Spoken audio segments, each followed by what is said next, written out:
forgetting to unmute myself. Where's my headset?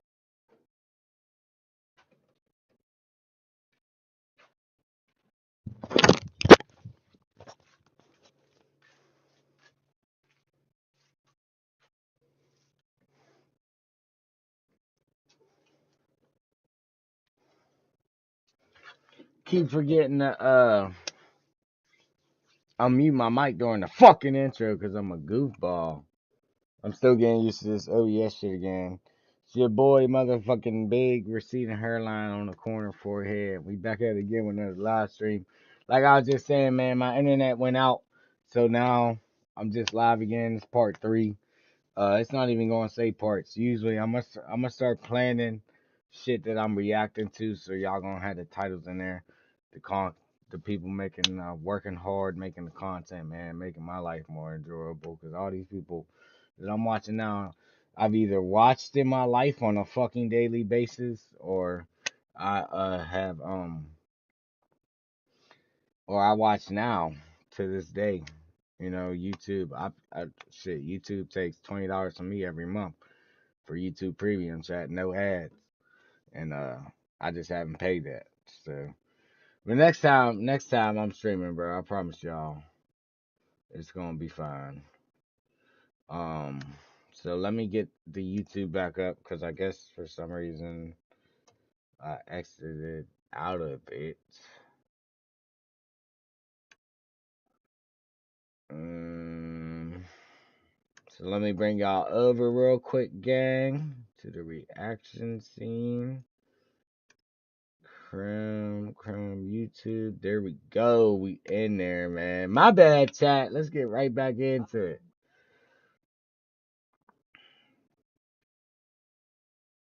And my bad. Once again, it took me so long to get the stream going.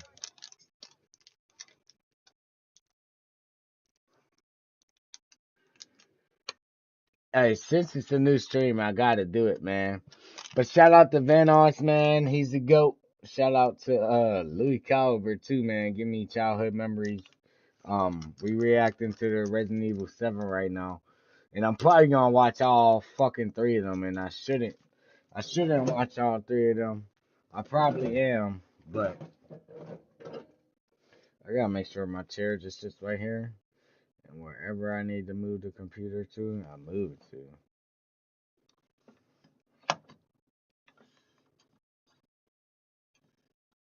Trying to make sure I'm centered, chat. Like, there's no way I'm gonna be centered. That's the best it's been, so we're just gonna go with that.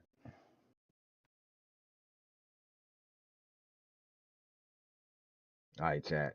Shout out to Vanoss. Says, dude, I'm not scared. Resident Evil 7 horror game playthrough with Louis Caliber, part 1. Did this really drop 8 months ago? When did this drop?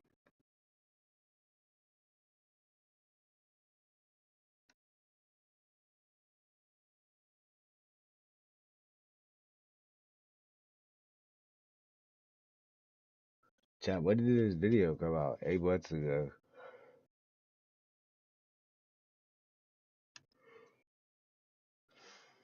Did he beat the game then?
He said, I need them 4.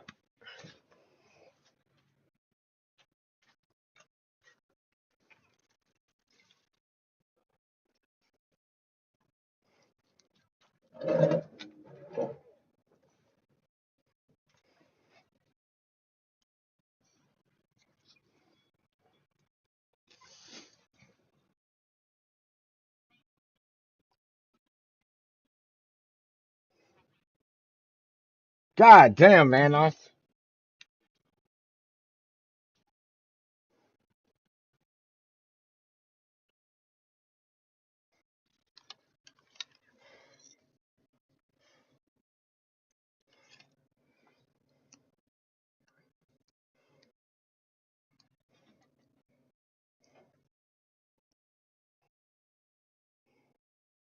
Chat, I'm still reacting, bro. I'm just breaking down some weed. I got a TV right here with the same thing y'all watching, chat. You committed, baby.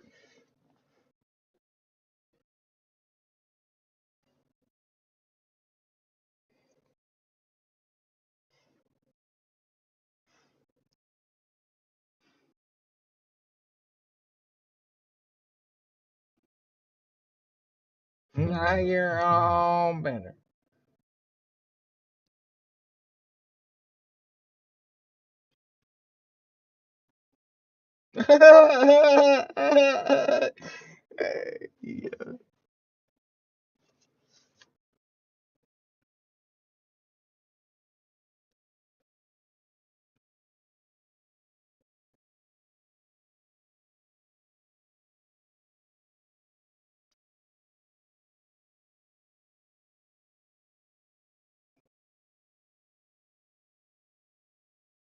He's stupid, yeah.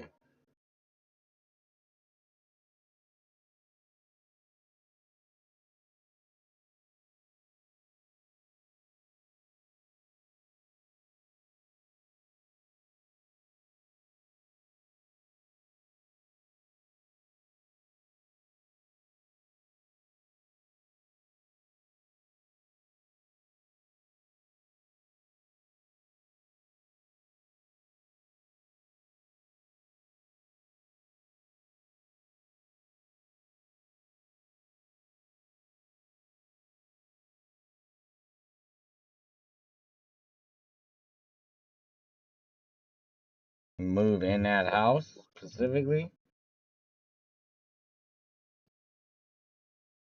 Yeah.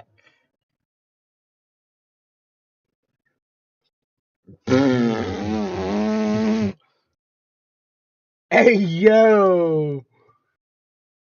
That is crazy, chat. My bad, chat. Shout out War Thunder.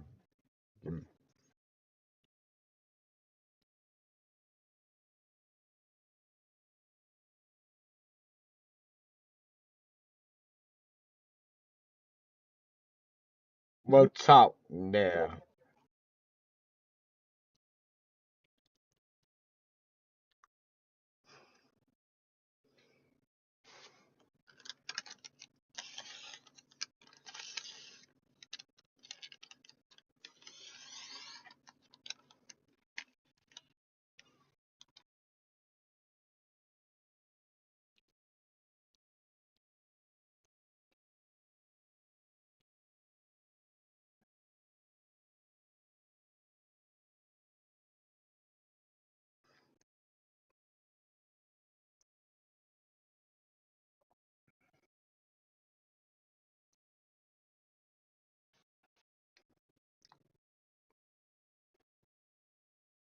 He's wilding out, chat. He's wilding out, chat.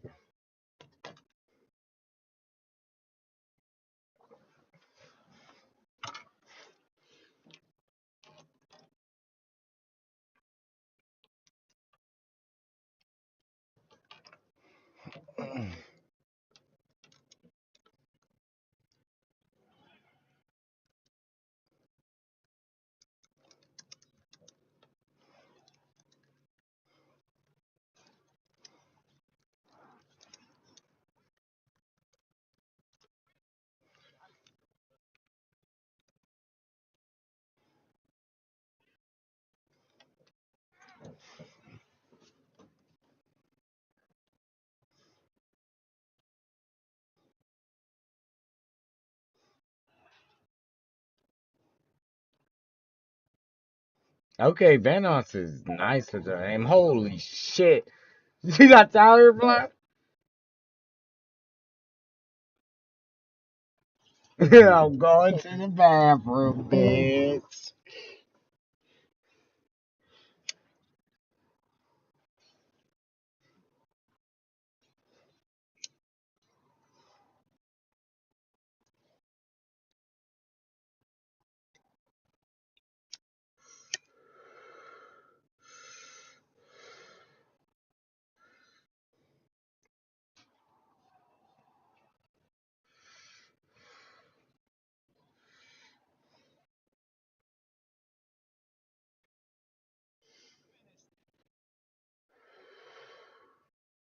What the fuck?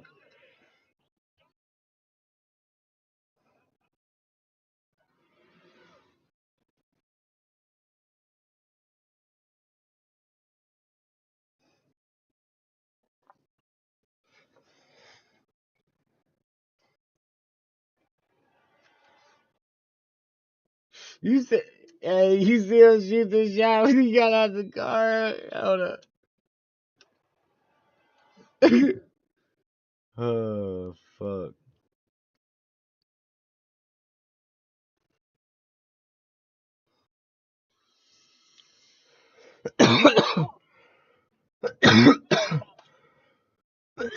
Now look what you done.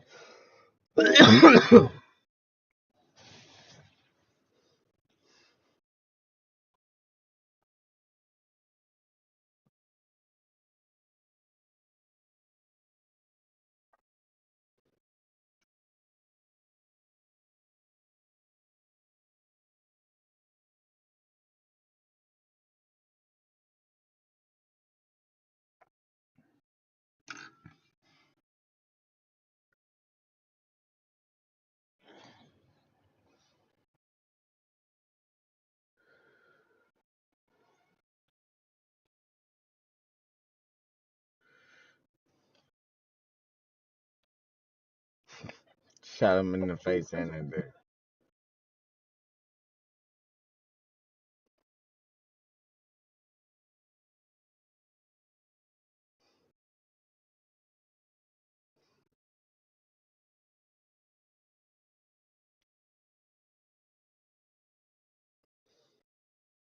He's hilarious, shit.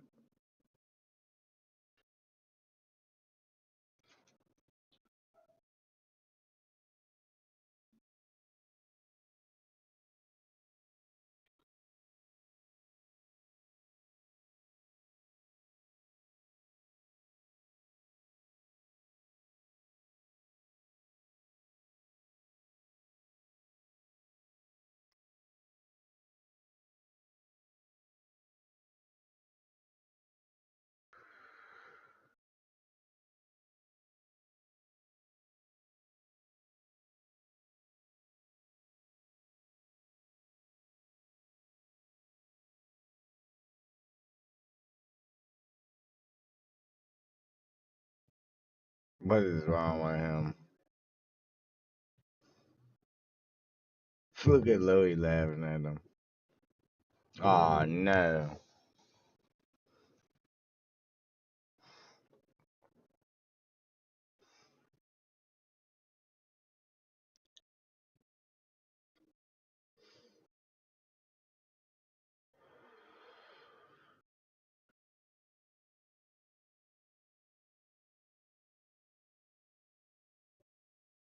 Uh oh.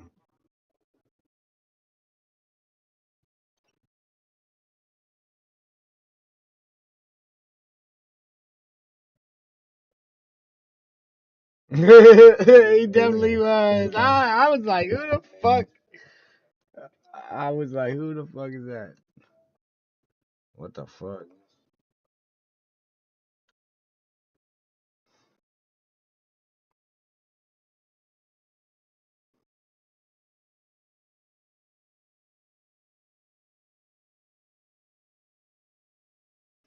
Mm.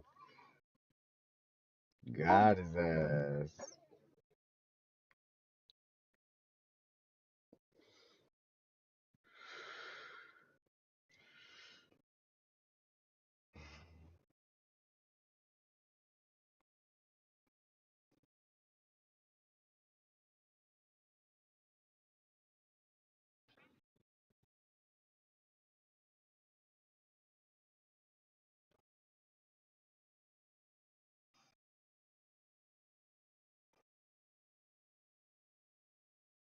He shot Marguerite, whatever the fuck her name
is. Get her out of here.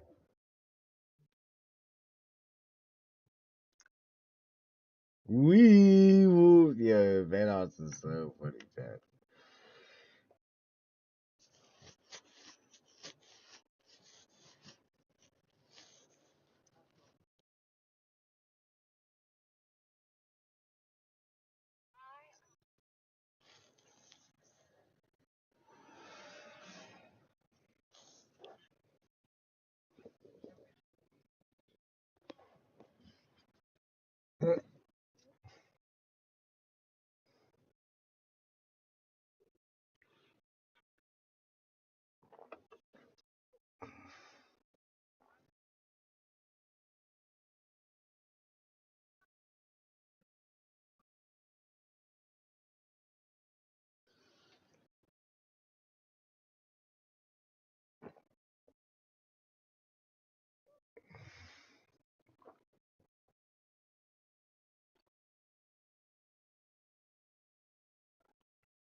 Please subscribe.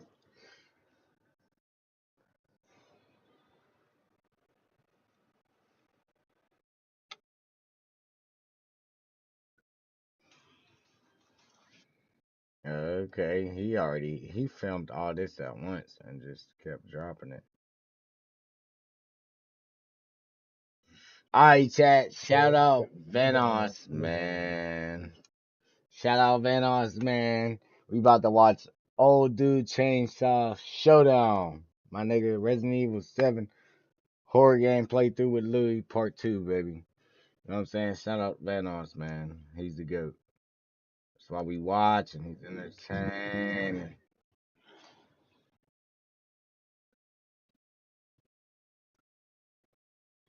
Look at them just screaming.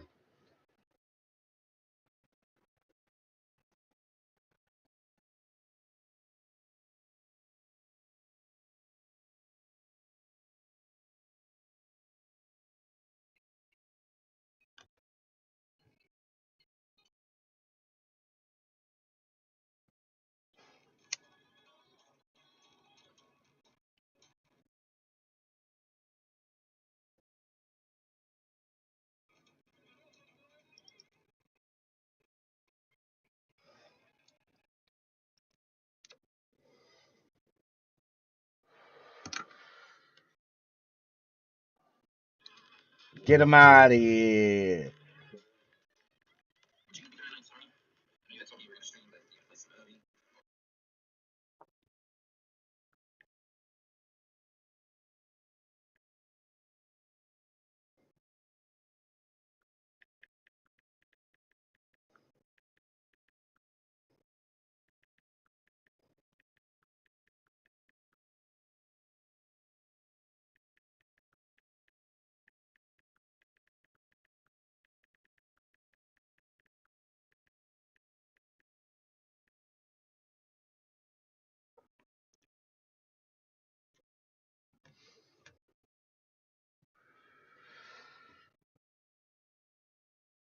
One more, chat.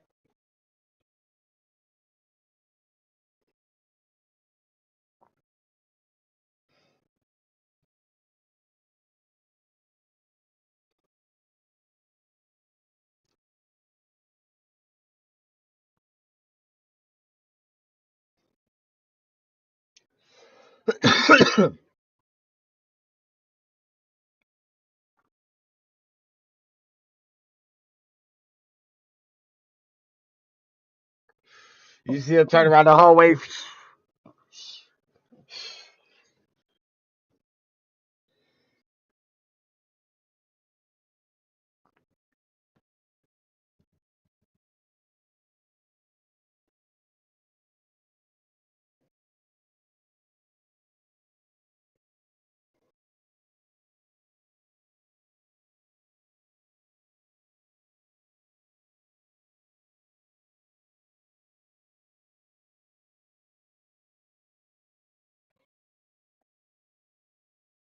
He said he definitely did say, "Don't let your guard down."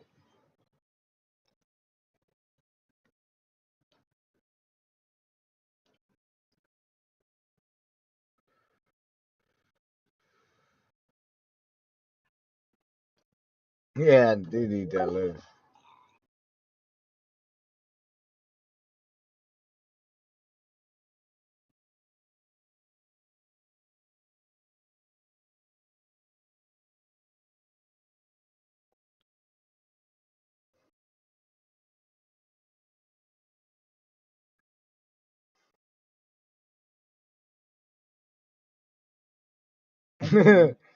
Hey, that's not a bad idea though, chat.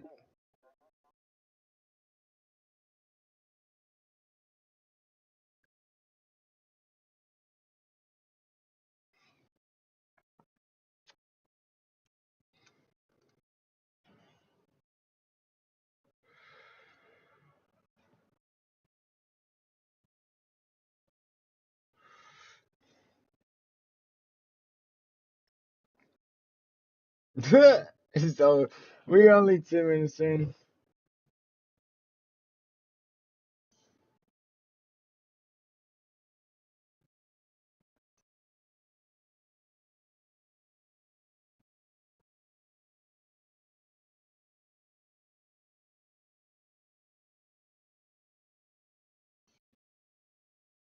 Hey, there's no way he's playing this shit. Stop playing with me, Evan.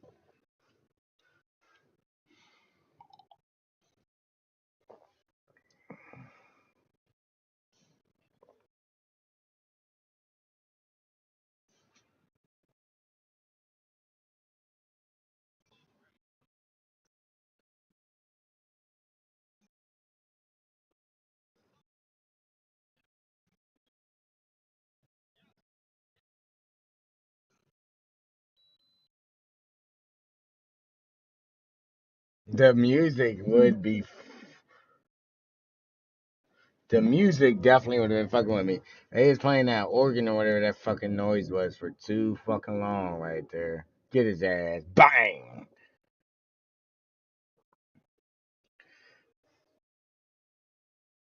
Man, if y'all with me tonight, chat, man, I appreciate the late night vibes.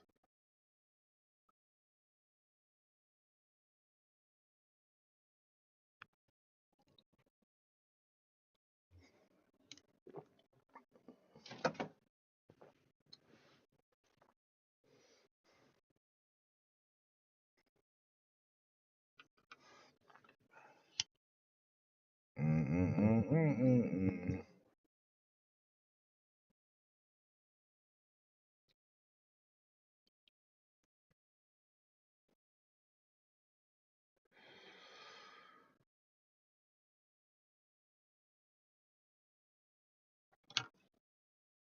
Good.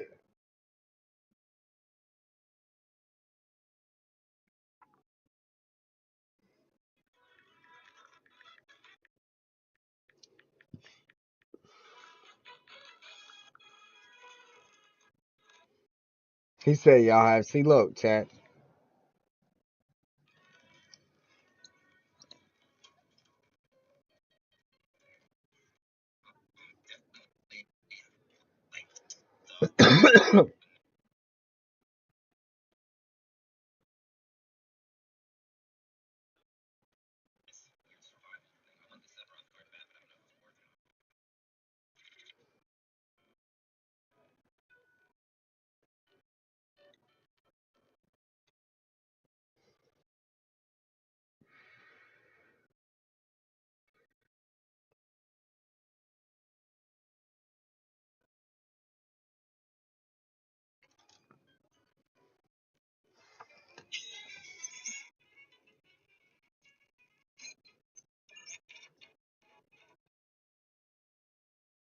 Chat, my bad. If y'all hear that shit, let me know.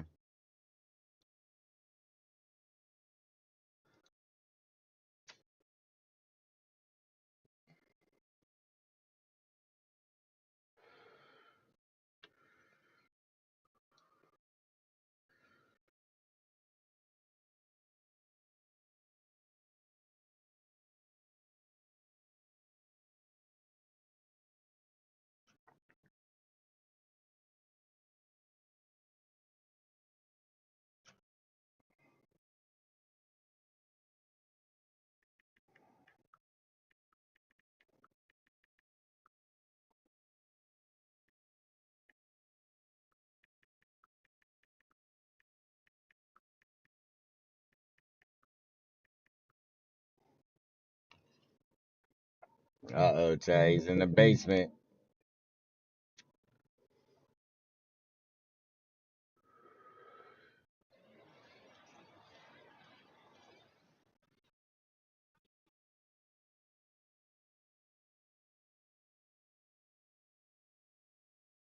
Screaming is always.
He said, show yourself, Black Gumby.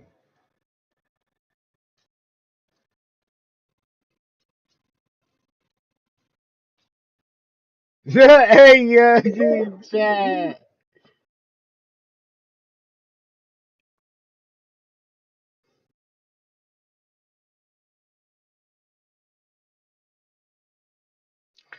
The squirrel wheel.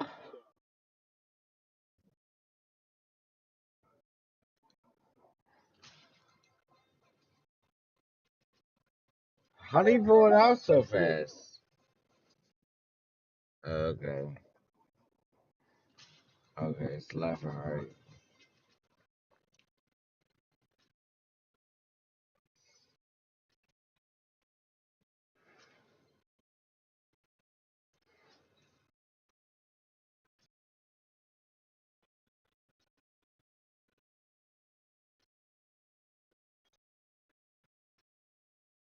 Nice. Okay, man.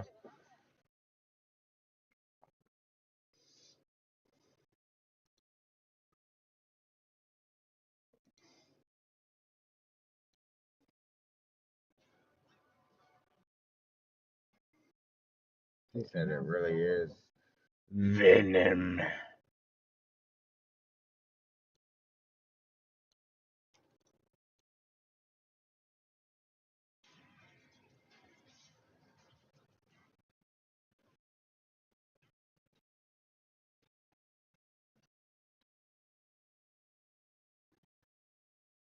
Hey, hey,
Aim for the head, gang.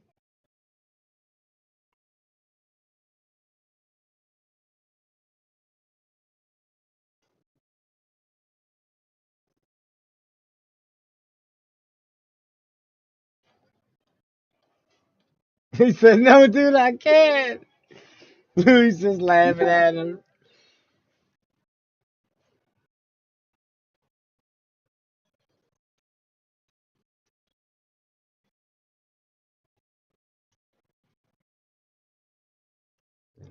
That boy wilding out.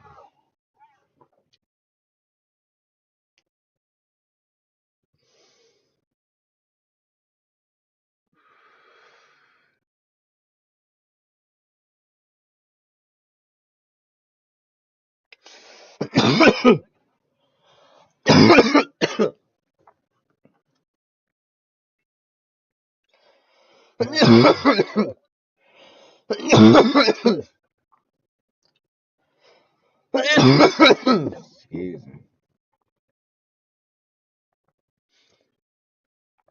My bad, chat. Excuse me.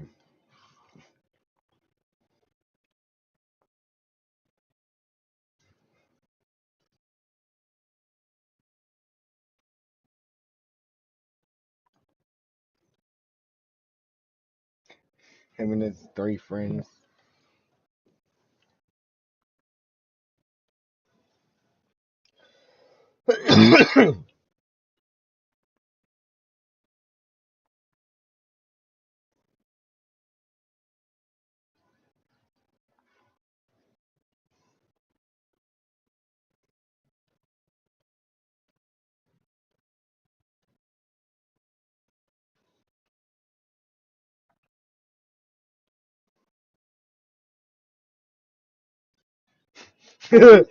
Oh, shit.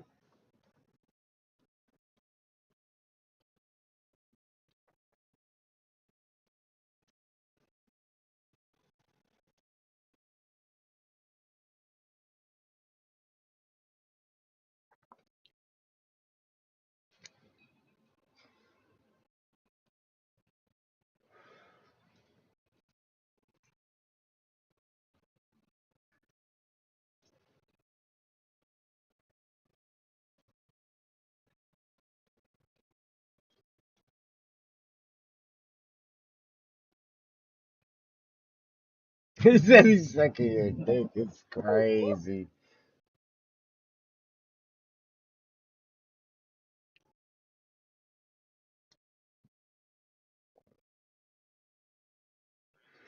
Choke on these. Choke on these, nigga.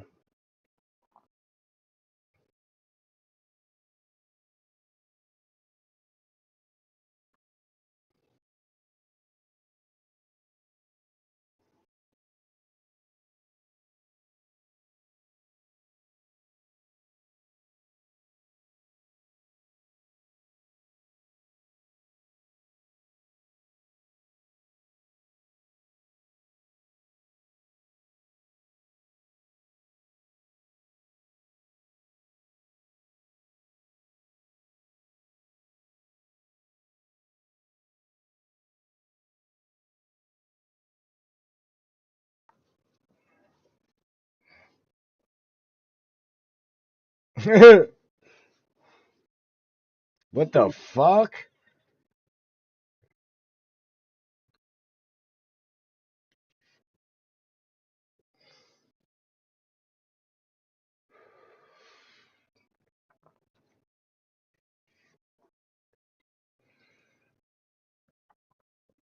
Chad, he didn't even fight Jack yet.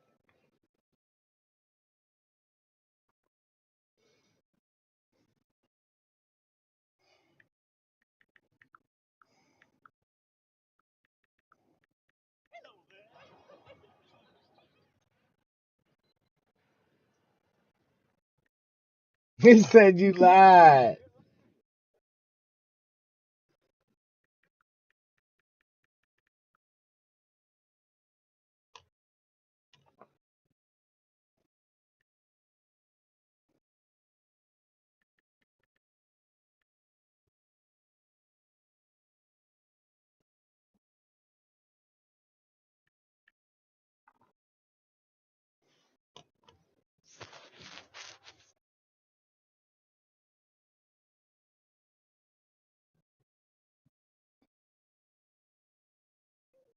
Oh my god.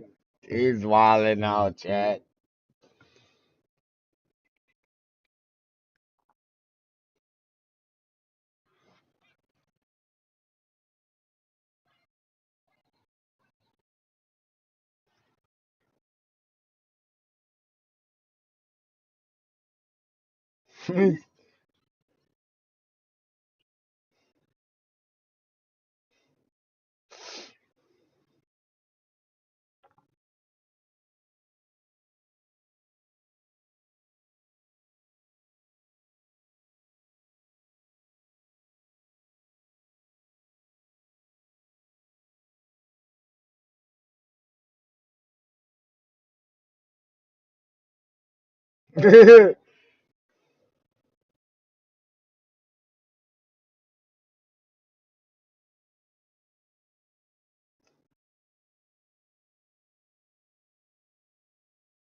Good shit. Good shit. Good shit in the chat, man.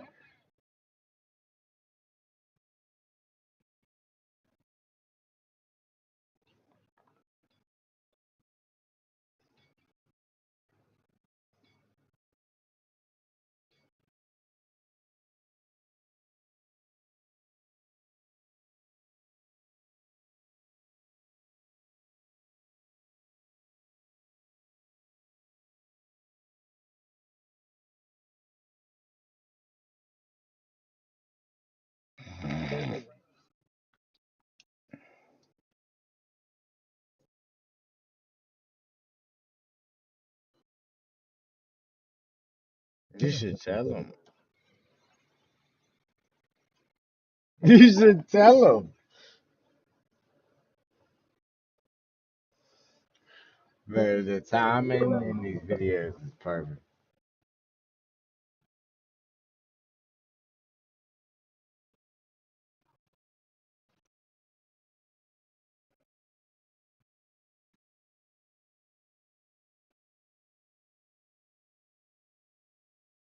Yeah.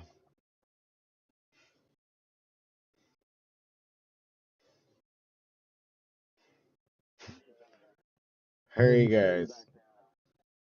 He said,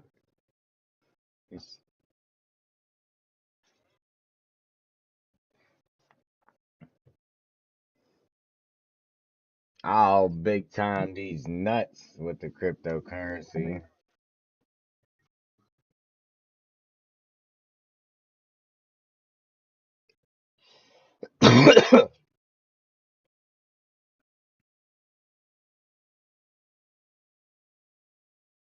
Damn, Chad, I didn't know that was there.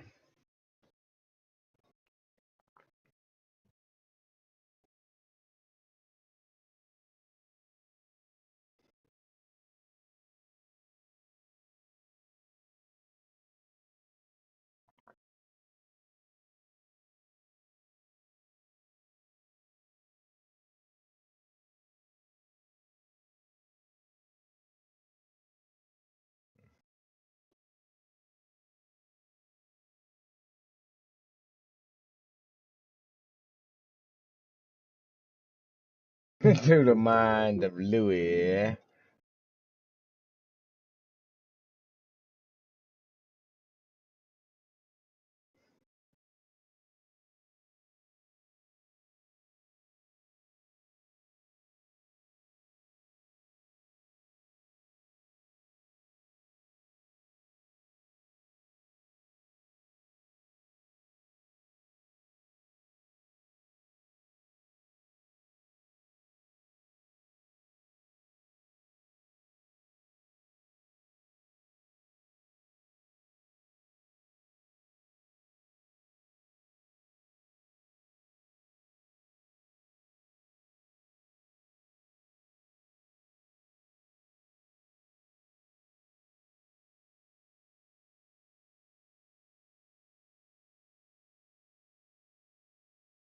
He said I'm gonna blast his coochie, yo. He, he's, I love this man. He ain't never changed.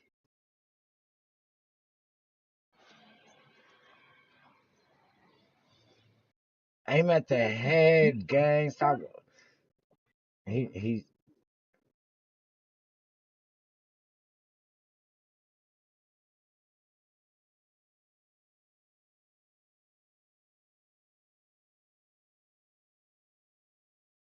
Dubs in the chat, man. We got the key. Let's go.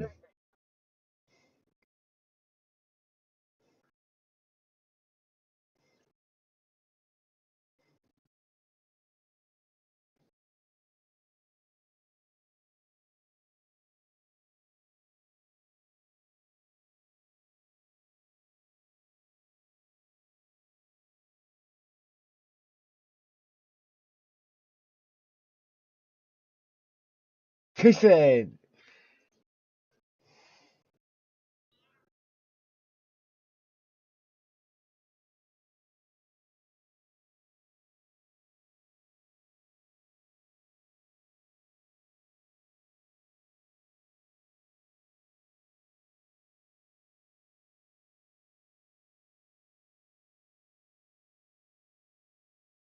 I was literally just about to say, is that the cop?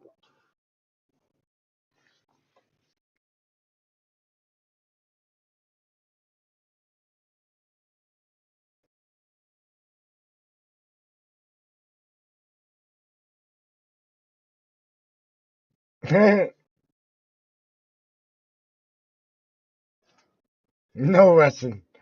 No Russian. Yeah, what is wrong with him? Yeah.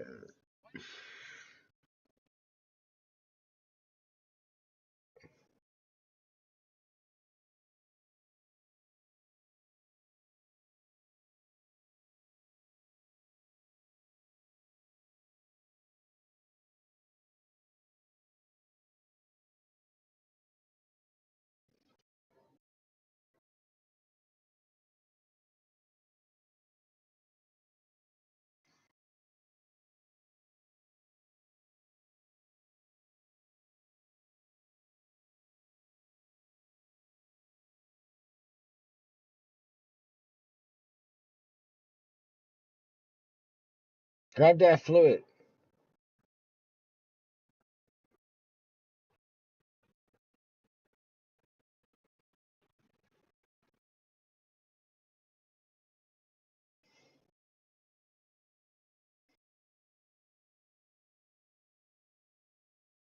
Hey, yeah, man. He said I'm not stupid.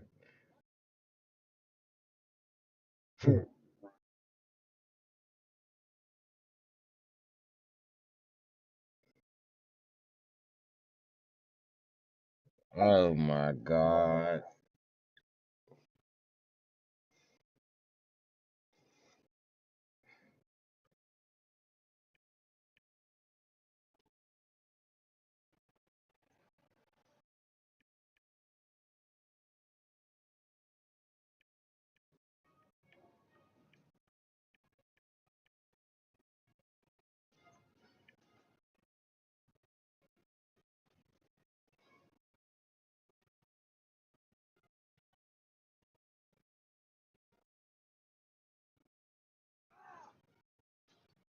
Oh!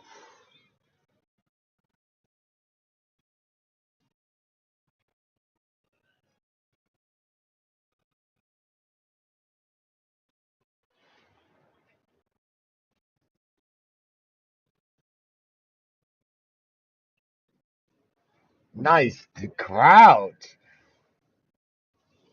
Alright, you got a block, gang. This game is so hard, chat. Ooh.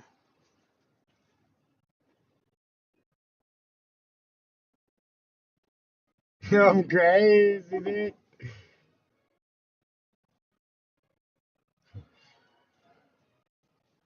He said monetizable would good.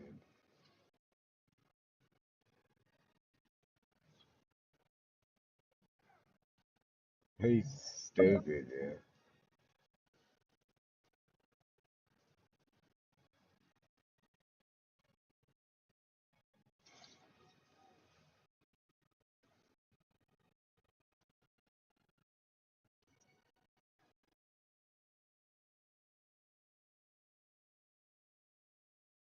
yeah. Oh, his mouse died. Vanoss does have bomb ass commercial timers.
Never let your guard.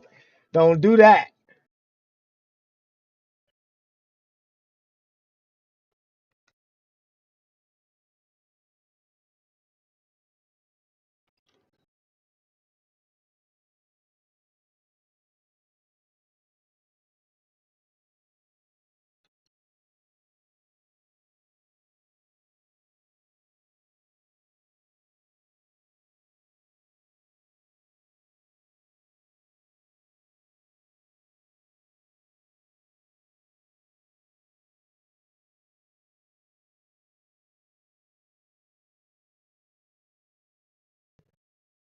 Grandma.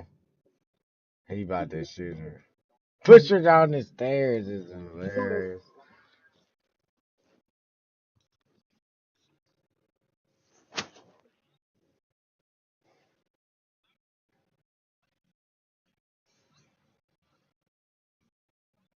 What is wrong with him, yo?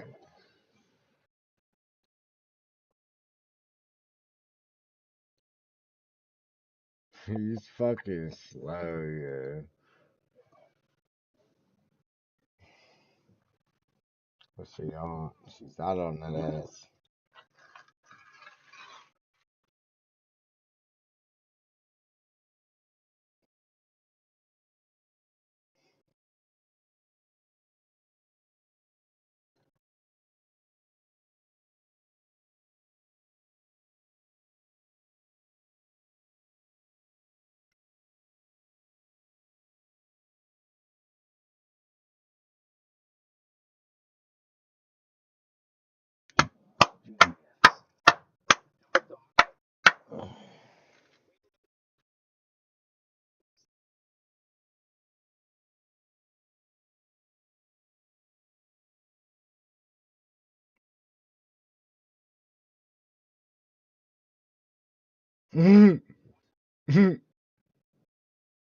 He said it was a raptor. Hey, yo.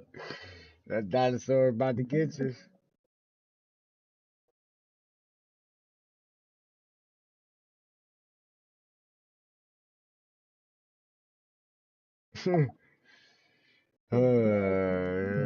Shit.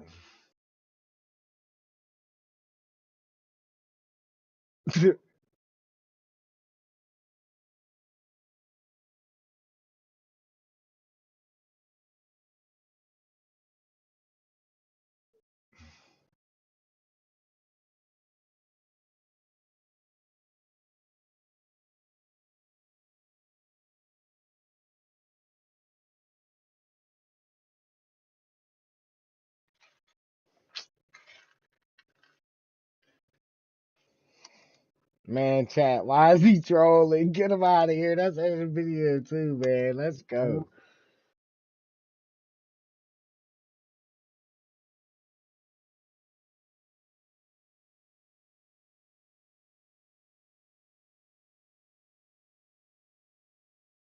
Hey, yo.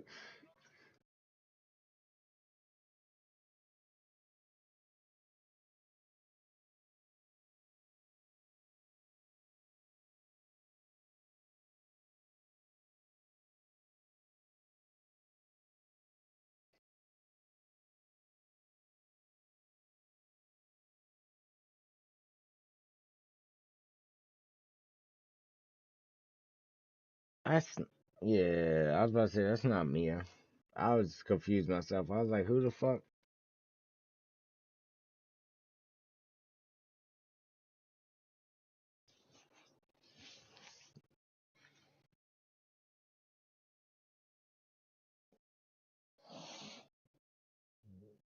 Oh, yeah. Ah, yeah.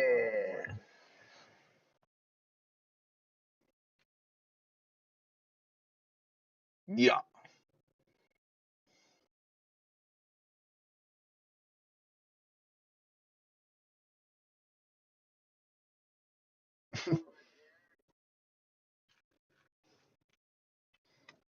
Shout out to PDA, George Lopez. He's probably hard. That song's probably hard, man. But we is not getting hit with that demonetization. My guy. Shout out Vanos though. He's hard as hell. Where's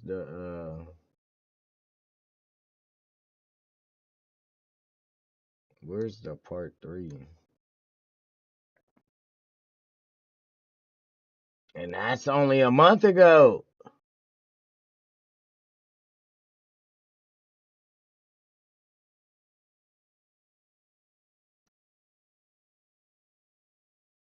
It's about to be a banger one though. Oh yeah.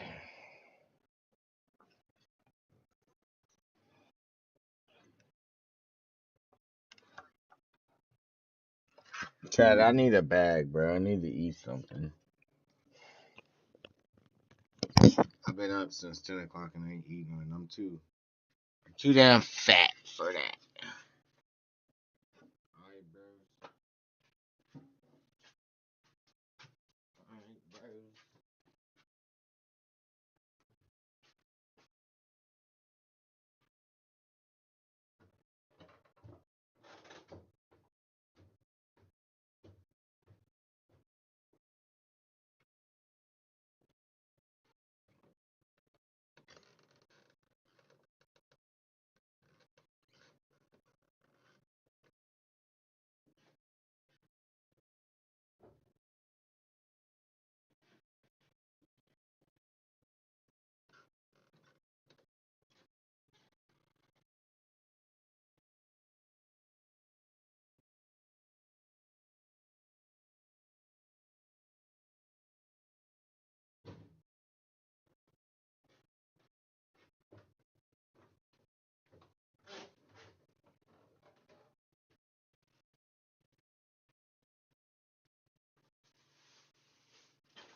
To be honest, I need to use the bathroom and wash my hands too.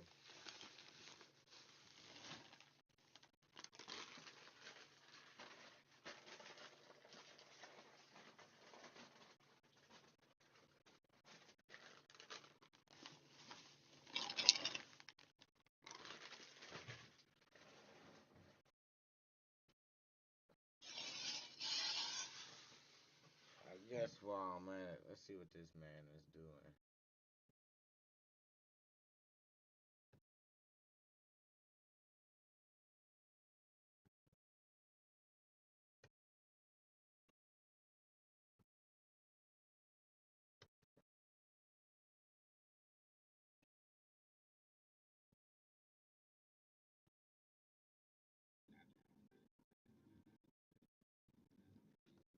I don't know why the frames ain't good.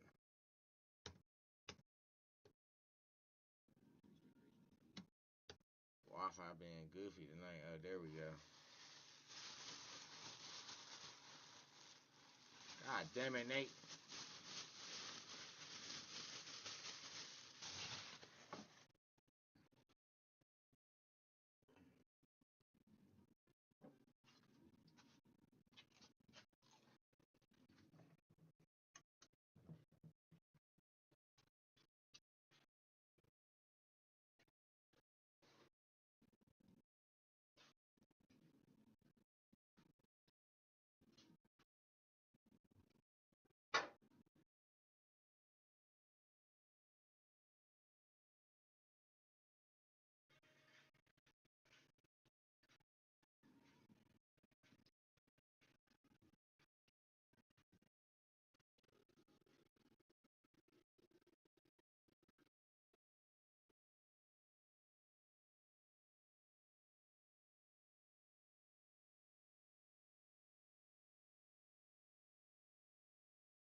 He said when he's always working.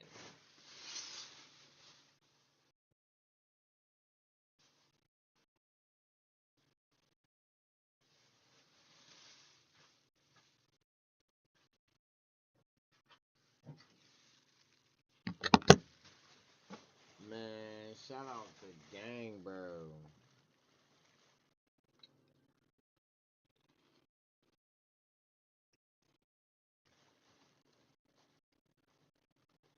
Oh, Josh, is Twitch really lagging? Oh my shit, my internet is garbage today.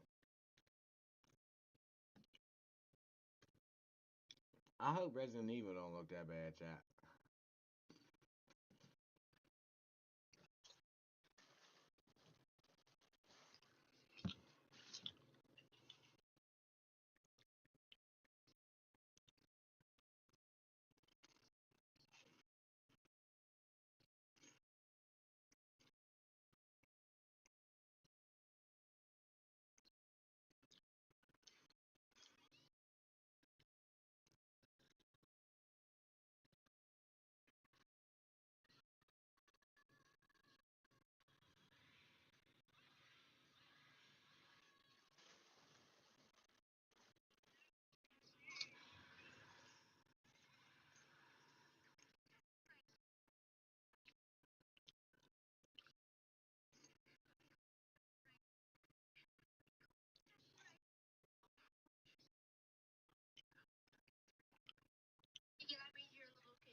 Damn.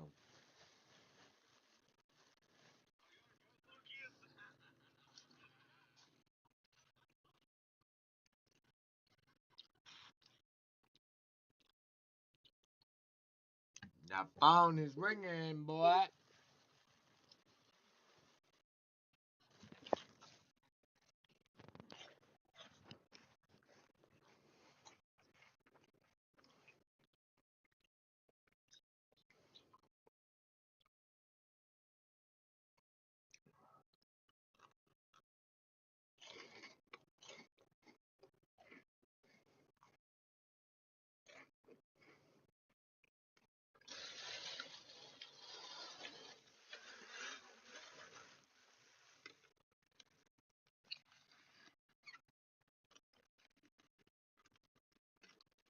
He said a dinosaur. What he said in the last episode?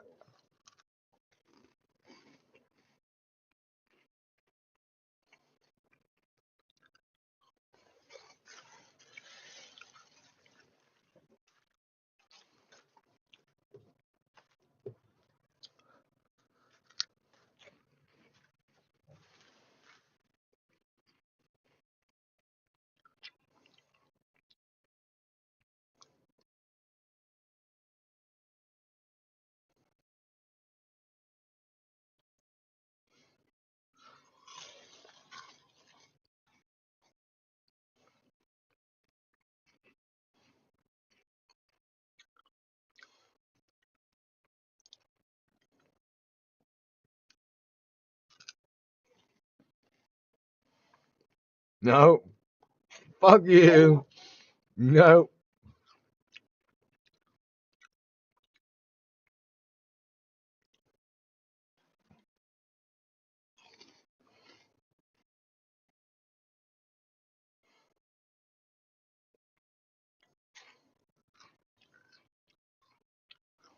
Smart move.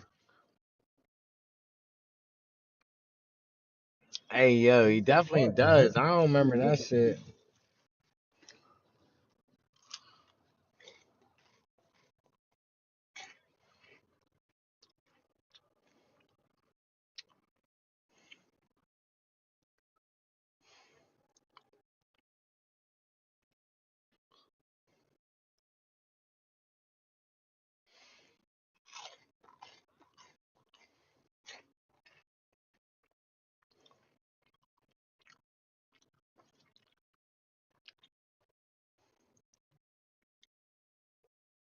Them bugs is stupid as fuck.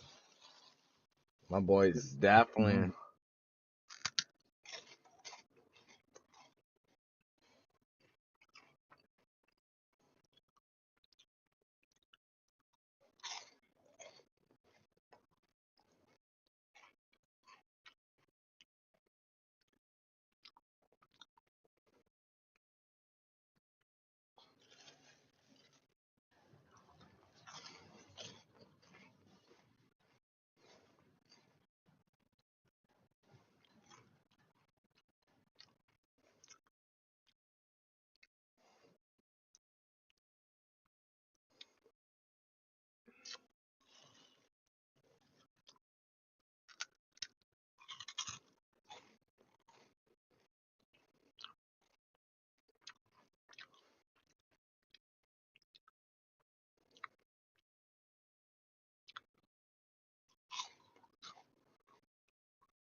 Dubs in the chat for the burner.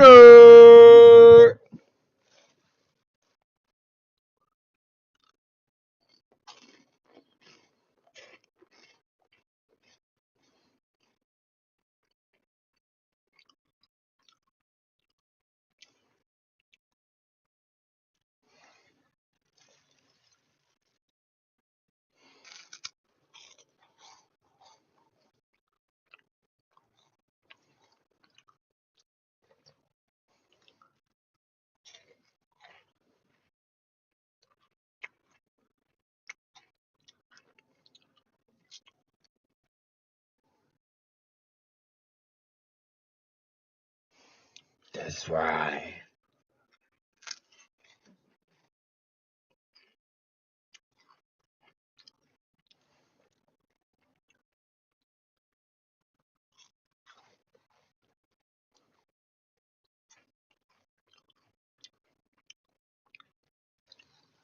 Hey, yo, Louis is fucking hilarious.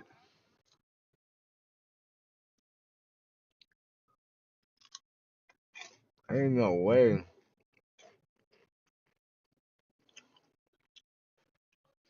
I hate when I do that, man. I hate when I do that, chat. I can relate.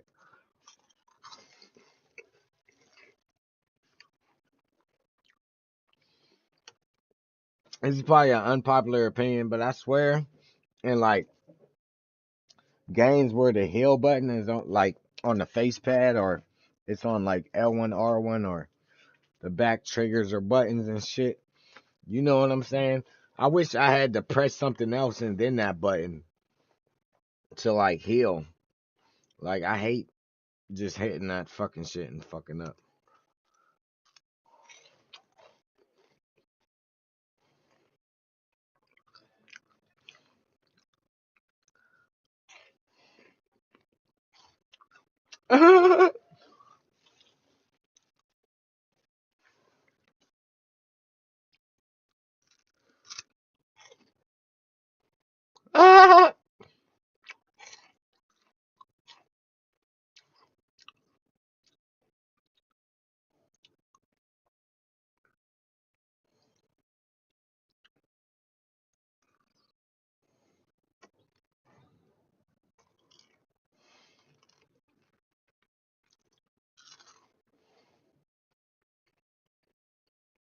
Nigga said Slim Shady.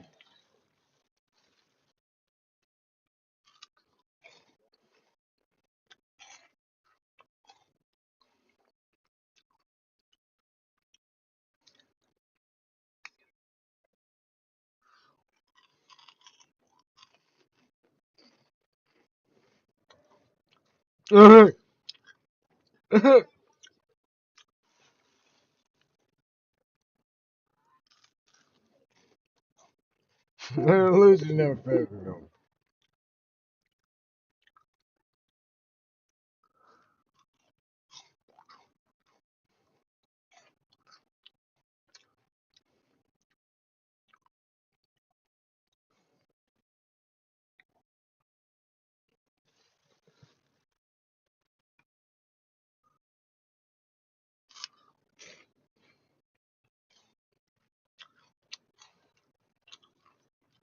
Hey, man, this man is out of control.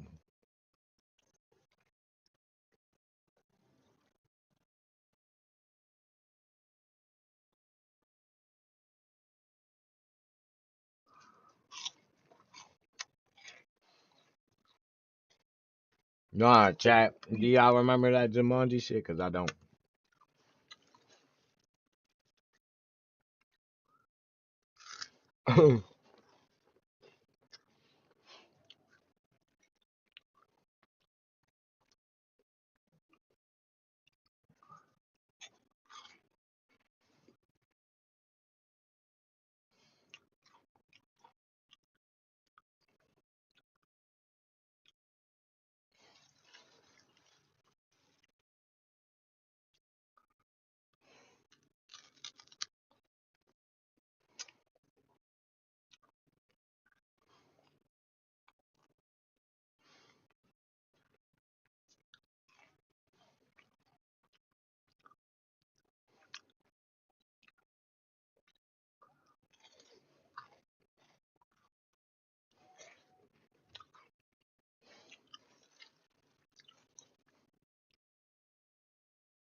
What the fuck just happened?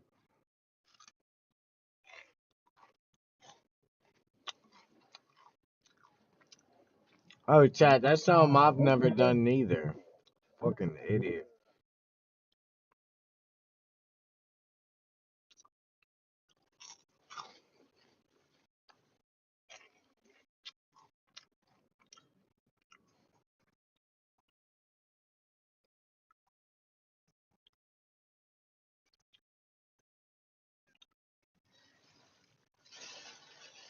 The beekeeper.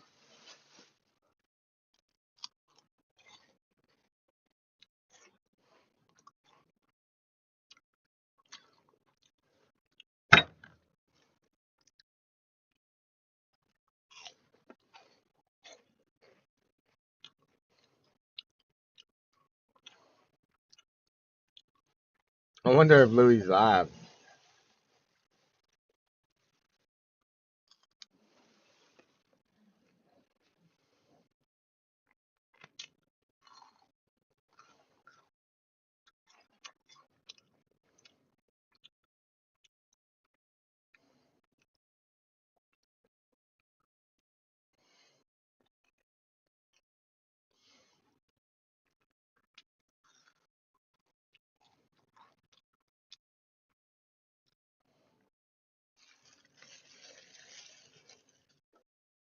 I don't know.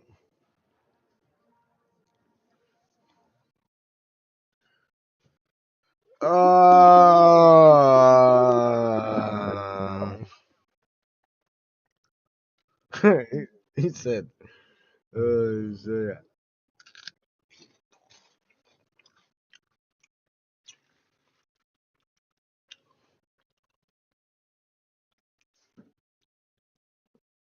My bad, chat. Excuse me.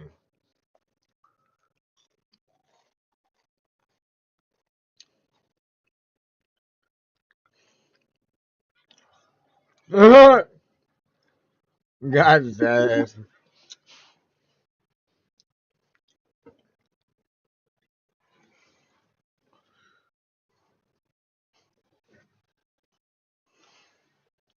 To the city.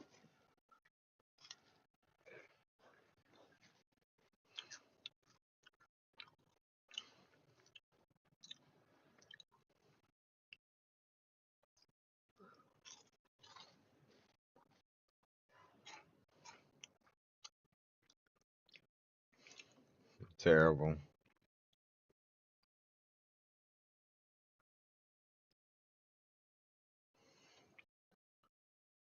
Yeah.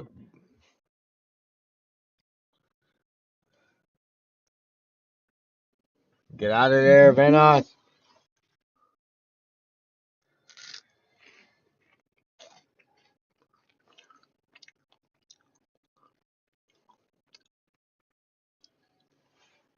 Phenomenal game, bro.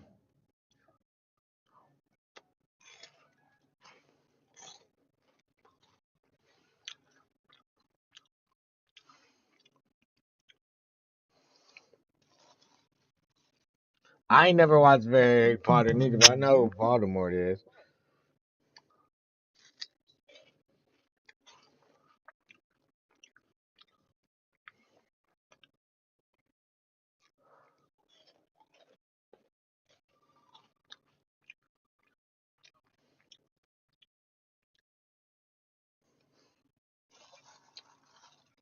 You think so, chat?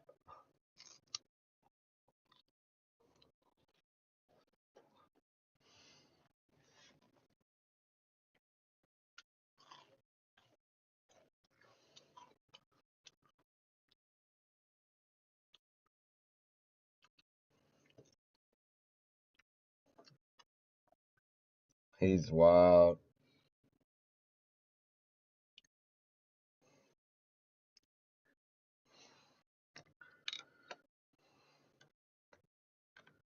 Hey, hey,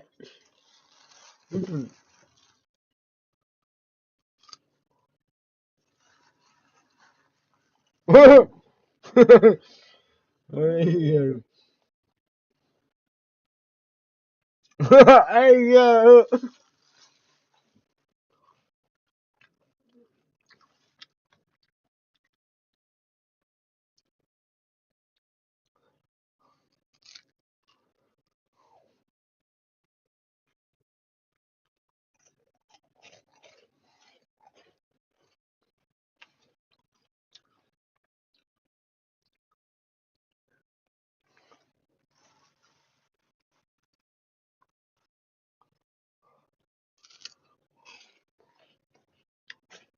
Shout out to Terrorizer, man.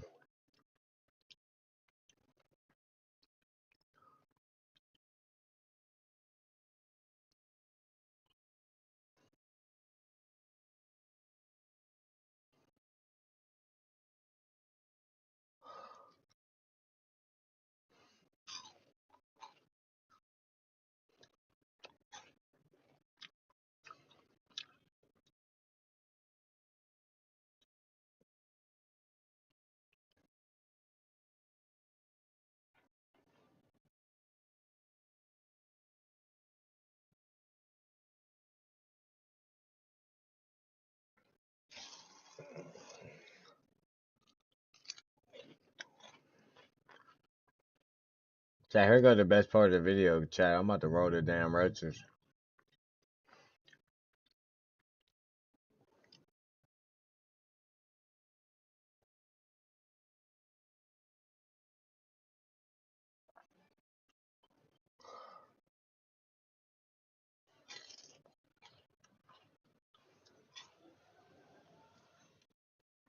Ha ha ha.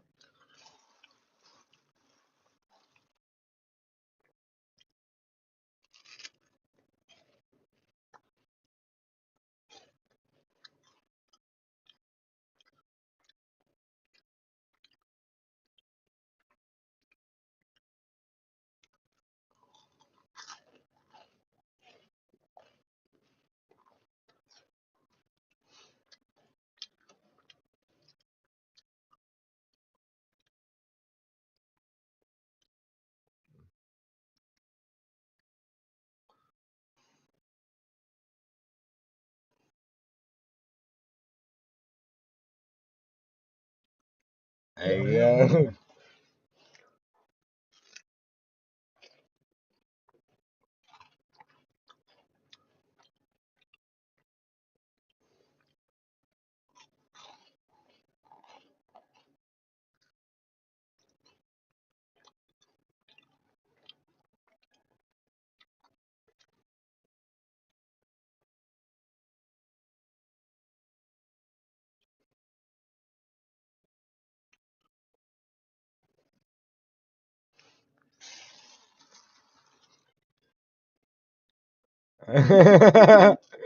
哎呀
，3, 2, 1, got his ass.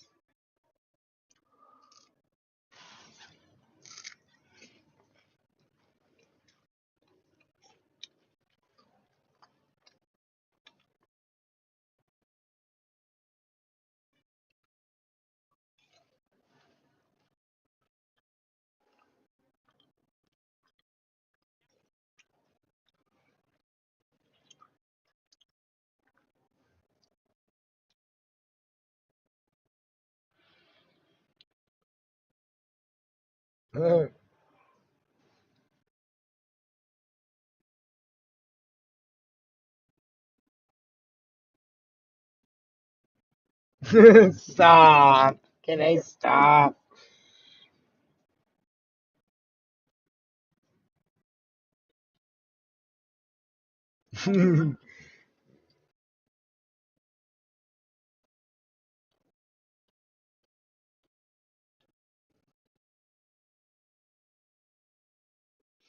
That is pretty nasty.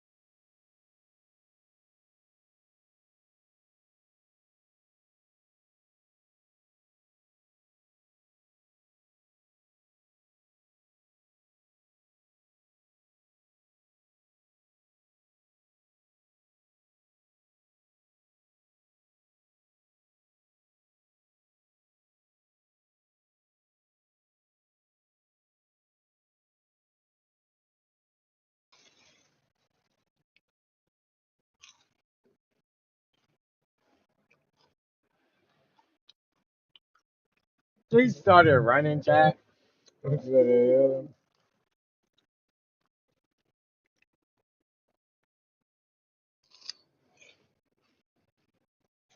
hell? Show me that ass.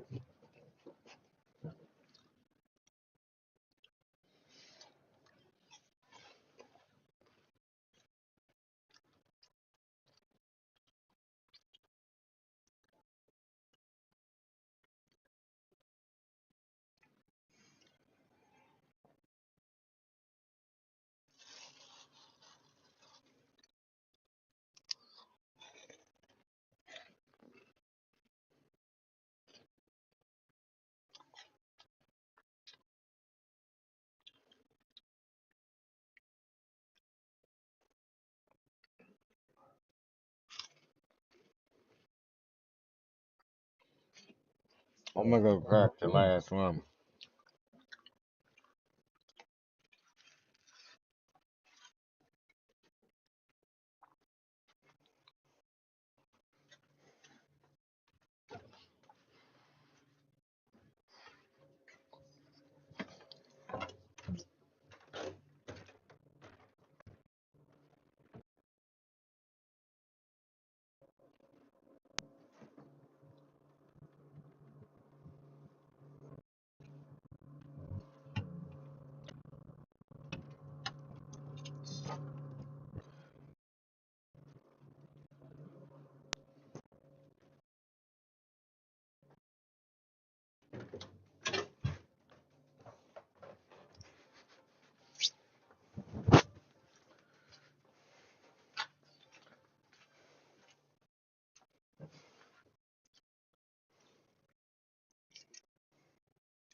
That music chat is so nostalgic, bro.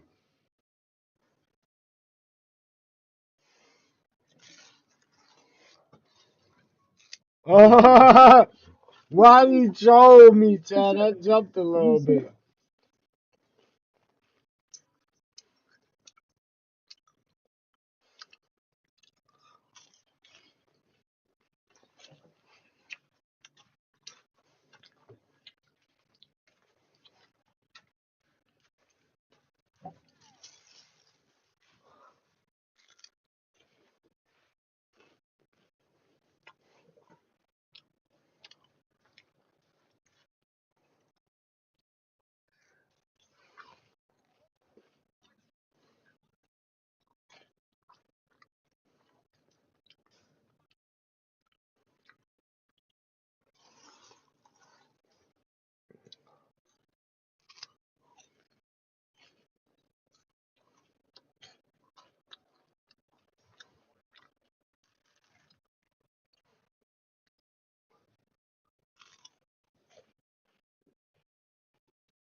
I didn't notice while I was playing until I played the DLC. Because when you play the end of those DLC, everybody knows about them gators.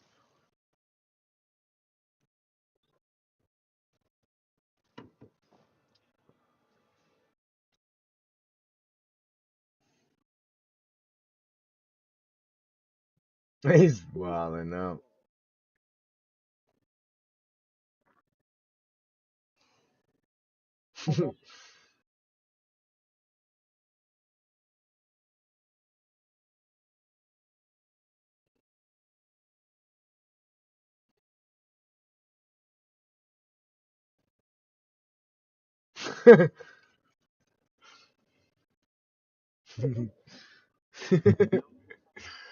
Oh, shit.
He didn't even see the other jump scare because he's so fucking scared.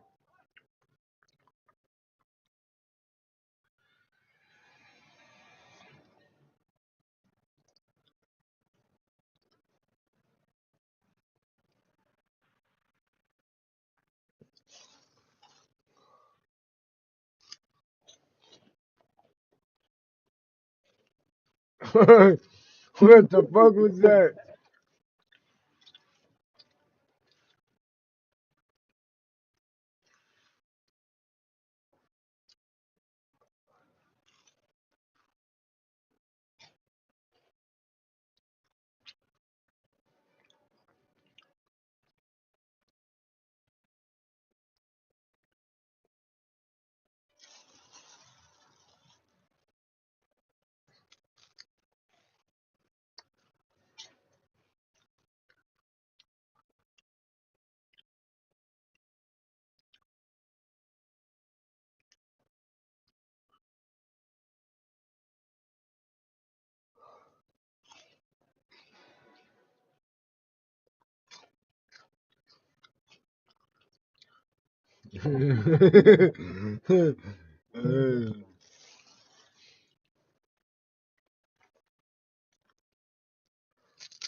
Good crackhead.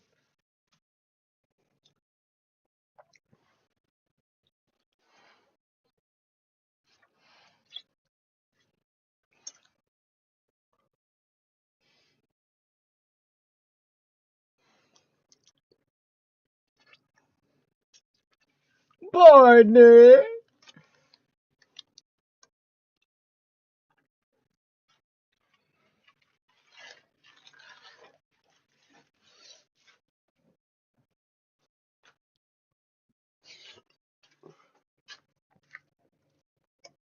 He said this is Wildcat.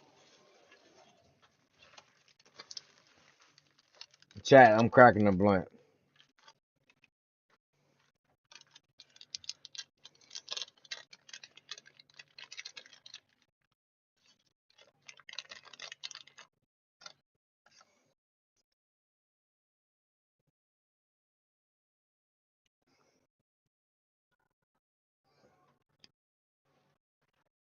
Chat, that might be the episode. 10 more minutes.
This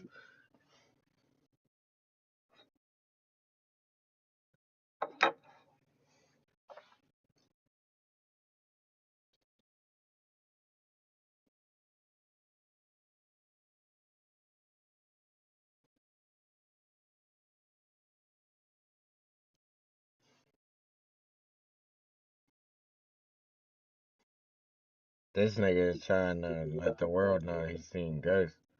Look at my boy Louis.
Damn, he catch y'all pretty good.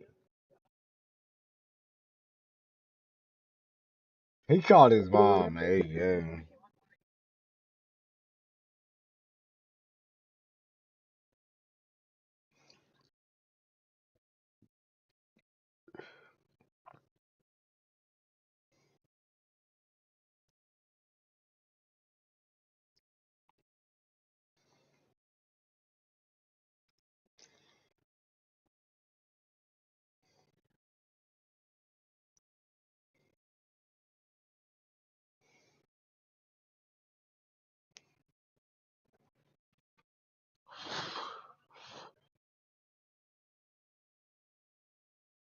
Shout out Mama Louie, chat.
That's crazy. What is that?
She said, no, gat.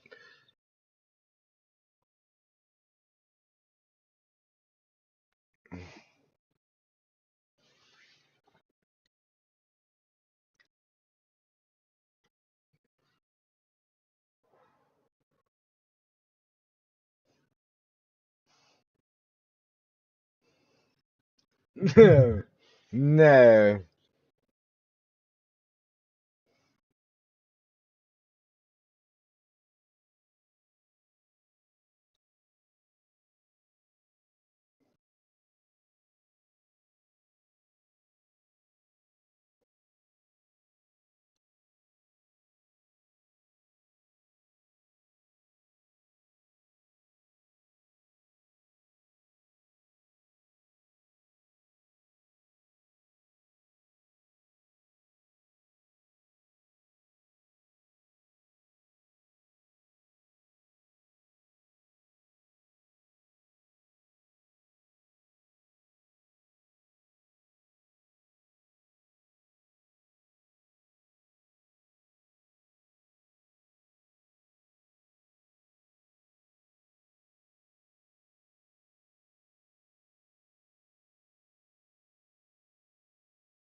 Oh shit. That song is probably hard, but they're gonna copyright.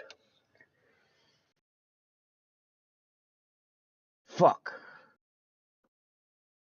Yes. Strongly agree. Good. Don't be asking me shit. Alright, chat, man. Shout out Vanos, man. He's really hard. I don't even think he has a part 4 yet.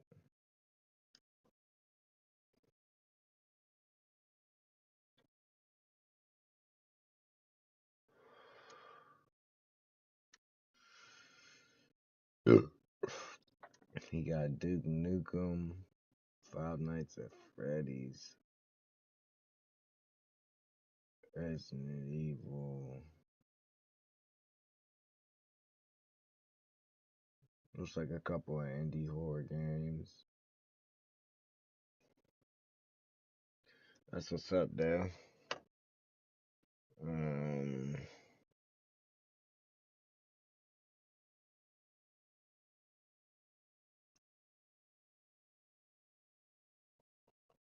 this is what I Uh, wanted to finish watching. I started watching this. All Dungeons in Skyward Sword Examine. The Dungeons Inside of Skyward Sword. So, I just wanted to react to this video. We're not that far into it. It's fucking 3 hours. I thought it was 2, man. So, give me a second, chat. I'm gonna change the title up. Or nah, I'll just fix it later.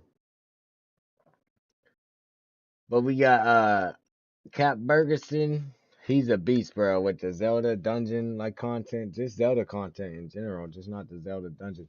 He's a fucking beast, bro. He fucking was fucking it up with I watched a couple of these videos. Twilight Princess, I believed I watched the Ocarina of Time and other one, the Majora's Mask. I might even watch them again because it's kind of like a blur for real, for real. But he goes very into it. I like his opinions. I think he's pretty good, bro. Fire content, fire writer, fire YouTuber. You know what I'm saying? If you got time to watch his long ass videos, which are good, they're amazing. If you got time to watch them, and you love Zelda content, Nintendo content, definitely check out Cap Bergerson because he's hard for real.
Is her chat? Is her name Fee or Fi? He says Fi like Wi-Fi, so I kind of get that. But I'm pretty sure I used to call her Fee when I was like 13, 14.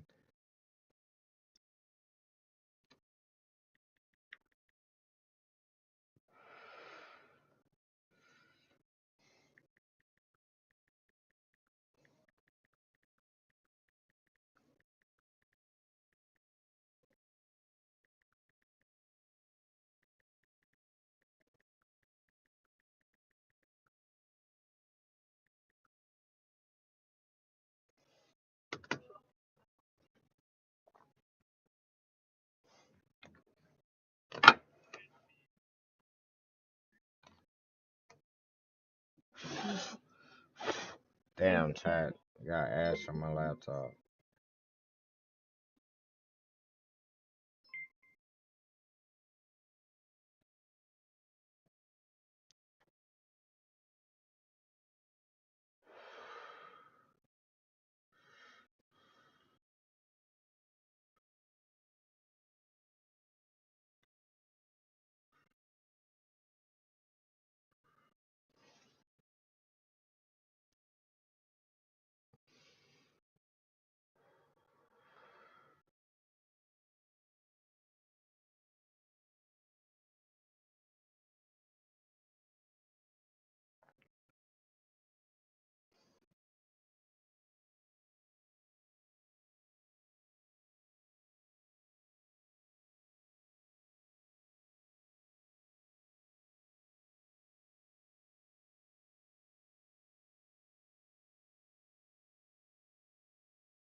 Bro, probably one of my biggest gripes, and I love Skyward Sword, bro.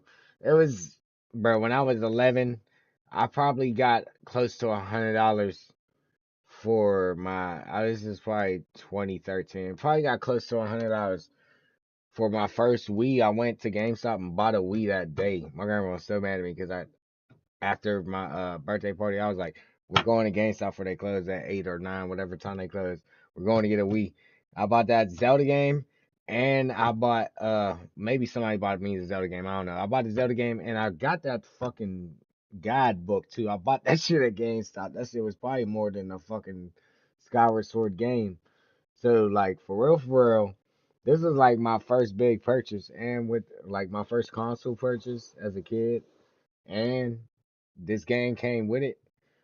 Bro, this game will always be fucking like I'll always love this game. And especially like you gotta have the bougie controller too. Like you gotta have the Wii Motion Plus or they're not gonna let you play it, bro. And as much as I love Skyward Sword, I'm mad that shit got a remake before Twilight Princess. Or at least on the it's or Twilight Princess. My bad. Twilight Princess did get a remake, but it was on the Wii U and on that only. And I'd fuck around and buy a Wii U for that shit. And I don't know how much them is, and they're probably expensive as fuck. But my biggest gripe with this game is it just feels so condensed, and I'm cool with that because you start in the sky, you don't have nothing, or you don't know nothing about the world below. You know what I'm saying? So it's cool that you get three sections to go to, but maybe a little bit more would have been better because you double back to them sections. I think three times each, all three. At least you go back to each one twice for a second set of dungeons as well in each province or whatever it's called in the game.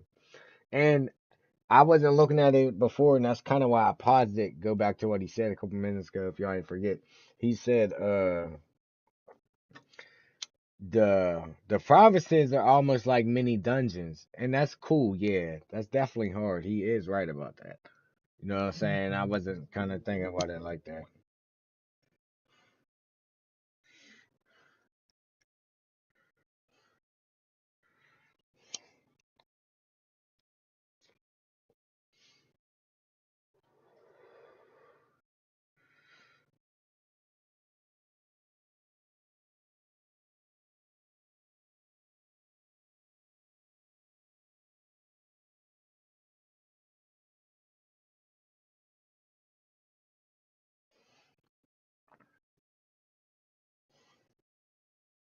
It is okay.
The Night Academy of what? I'm sure they would have texts and shit from like the ancient wars and why they're up there and shit, but who are they fighting up there? This song is so hard though. Hold up, my bad. I don't gotta rewind it for this song.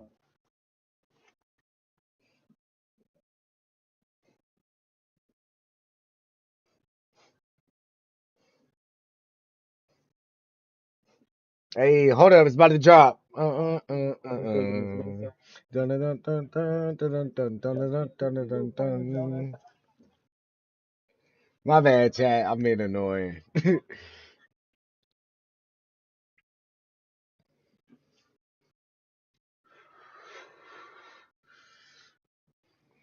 Man, I ain't never said spoilers, man. If y'all have not played this game or do not want to see nothing about this game or watch somebody play it, do not watch this shit. I should have been said that fucking 10 minutes ago. But heavy spoiler warning on all of the reactions, pretty much. I didn't even say that for RE7. I don't even know why I'm saying that now.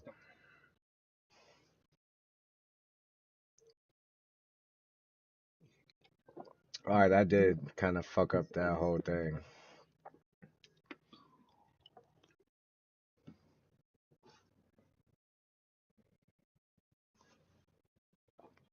That nigga Groose, he does have a good, and I keep pausing it, he does have a good character arc, but I still don't like that nigga. You know, he becomes being a good guy at the at the end. Fuck that goofy ass nigga.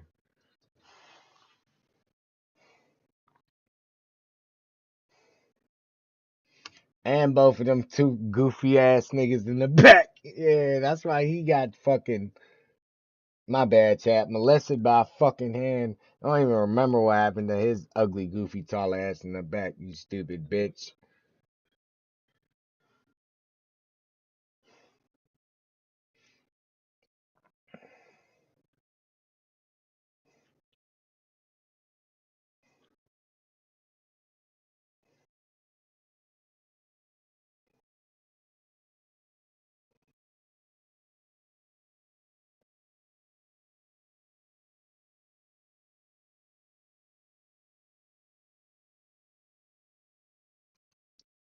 Honestly, that intro is probably better than Go Herding.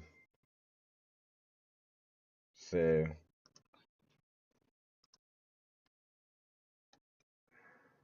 oh shit.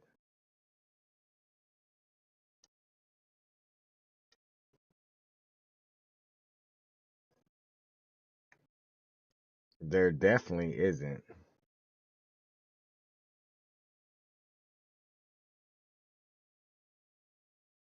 Damn.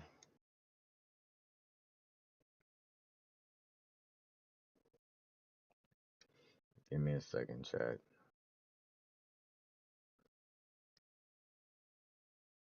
Yeah, y'all definitely can't. It's on the live chat pop out. Like, fucking idiot, bro. Fucking idiot. dungeon design in Zelda, which is a series that I definitely is got to get exactly another what it computer or sounds like. just We've get completed better on my Ocarina of game. Time, I gotta get better, get on my A game because I don't have OBS open in this screen while the Majora's video's Mask, playing. and The Wind I don't have Waker, my and chat the open. I got my recent chat release on my of phone. Skyward Sword HD on the Nintendo Switch. Shout out It's to time to Psychosomatic, skydive man, headfirst into a brand new adventure, for dealing or with a the new goofiness. old adventure. You get the Y'all probably idea. didn't hear Let's none of that hop into RE7 it. then. God damn it! Where the fuck is the gun at?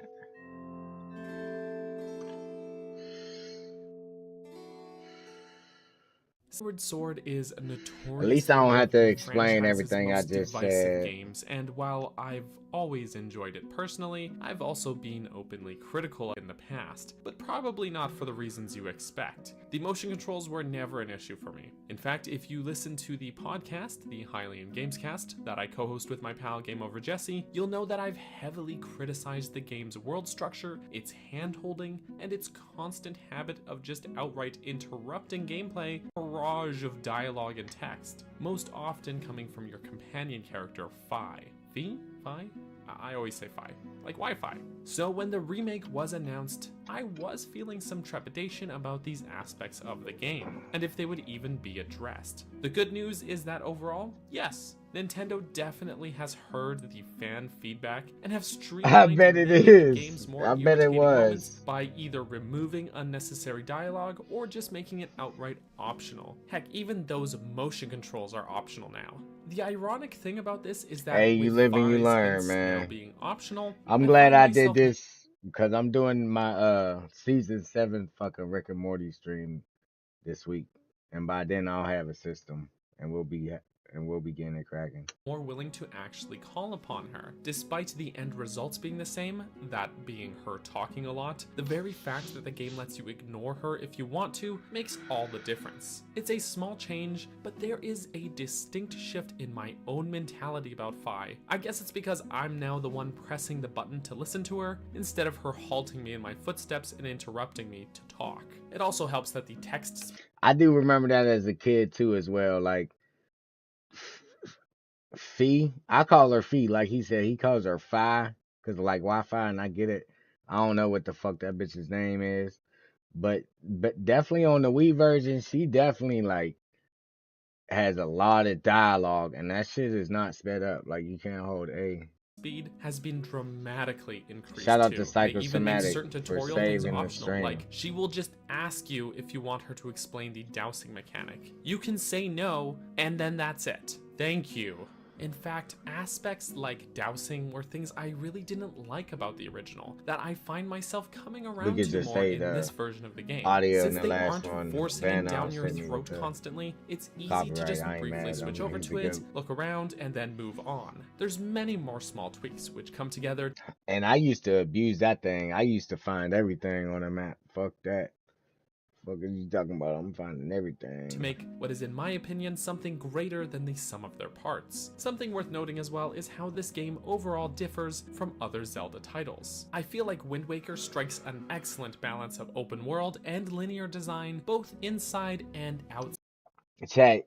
I was just talking about no spoilers. This is the no spoiler game. Now, of course, I've watched Zelda like top tens my whole life. So like I've seen the end battle with like Ganon and the water falling around him and all that goofy ass shit. I know about the Pirate King and how his sister gets taken, all that extra shit. But I've never played it, so I've like have not like watched any playthroughs, nothing.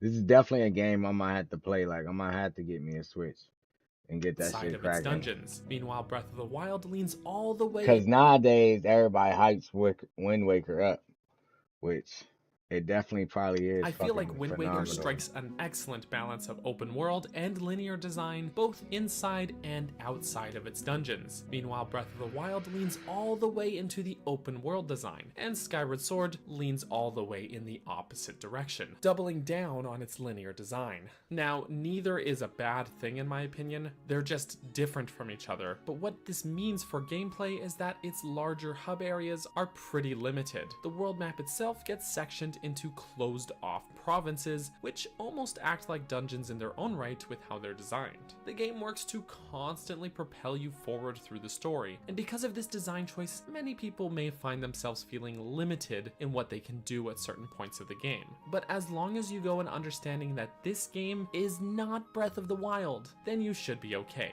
Different games do different things, and that's okay.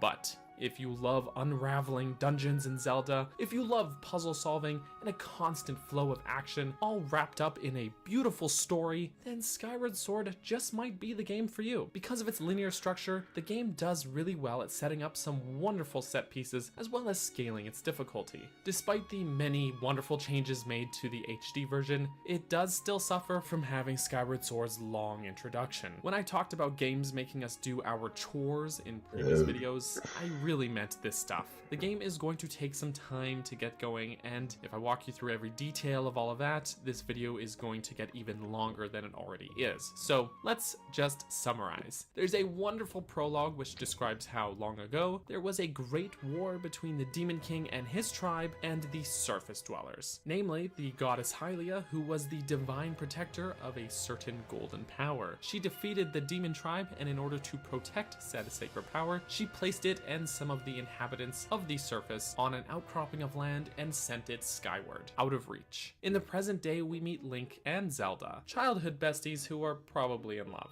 That's pretty heavily implied in this game. Link is a student at the Knight Academy of Skyloft, and today is the day of their wing ceremony. But Link's rival, Groose, apparently kidnapped his big pet bird, and so you gotta go talk to some people, you get this sword, you go to a Groose, cave, bitch. you find your bird, you get a tutorial on flying, you participate in this wing ceremony, you catch this statuette twice, you jump here, you go flying with Zelda, a tornado attacks, you're separated, you have to tell her dad about it, then this spirit shows up, that is Fi, by the way, you gotta follow her around a bunch, then you get this fancy sword, this is the goddess sword, then you skyward strike this thing, you place the stone tablet in here, you go to bed, you change your clothes, you get a shield, and we can actually start adventuring now.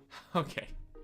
That was like an hour of the game. And this is the trimmed down version. Boy, it's no wonder they made Breath of the Wild's tutorial the way they did. When we jump through the opening in the cloud barrier, What do you mean? It takes like 90 minutes to get all 3 of them trials done. we'll land on the surface at the ceiling grounds. We'll find You gotta run all the way up to the top of the fucking cold mountain and shit. It is a bomb intro though, I'm not shitting on it, but it's long. this ceiling spike here, which is just a great moment. Very Fuck their president or whatever the fuck his name is, goofy ass bitch. He's garbage. atmospheric. And we'll meet this old lady inside the temple here. Rescue Empa! the Scoron Gorko, he's a nice guy. Head through the Faron Woods, rescue some kiddies, get the slingshot, and obstacle course your way into the deep woods until you find this structure. You can open the door by using the slingshot you got on this gem switch on the ceiling, which opens the path to the game's first dungeon. And we in Finally. there. Skyview Temple, gang. EVE Online is a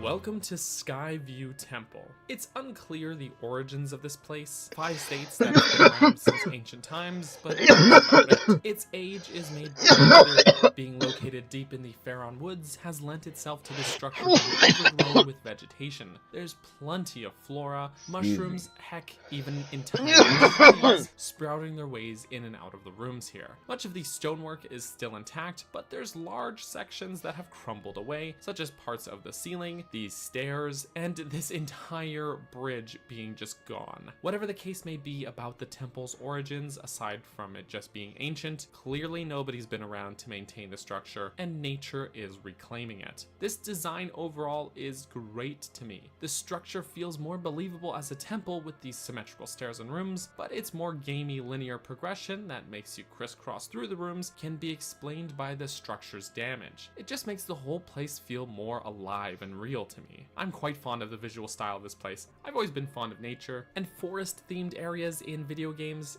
tend to be among my favorites. However, this game doesn't just give us swaths of green and blue and call it a day there. Because of the underground nature of this place and lack of sunlight, much of the pigmentation in these plants is washed out, giving us grass that's nearly white, and these bioluminescent mushrooms are all over the place, giving off a gentle glow. There's also some neat particle effects in the air. It's just a nice detail. Being called Skyview is interesting because it's entirely underground, and even the building exterior is at a low elevation in the farthest reaches of the dense forest. So why is it called Skyview Temple when a place up in the clouds would lend itself much better to that name? Is it the balcony up there? Well, it could also be that we are descended from the sky, and it's the first dungeon that we visit. But more interestingly is that it could be named that in reference to the prophecy sung by Zelda at the start of the game about a hero uniting Earth and sky. We'll touch more on that idea later on in the series, however, but one thing's for certain, this place holds importance for Zelda, and she came through here, which is why we have to explore this place, because we came down here trying to find her.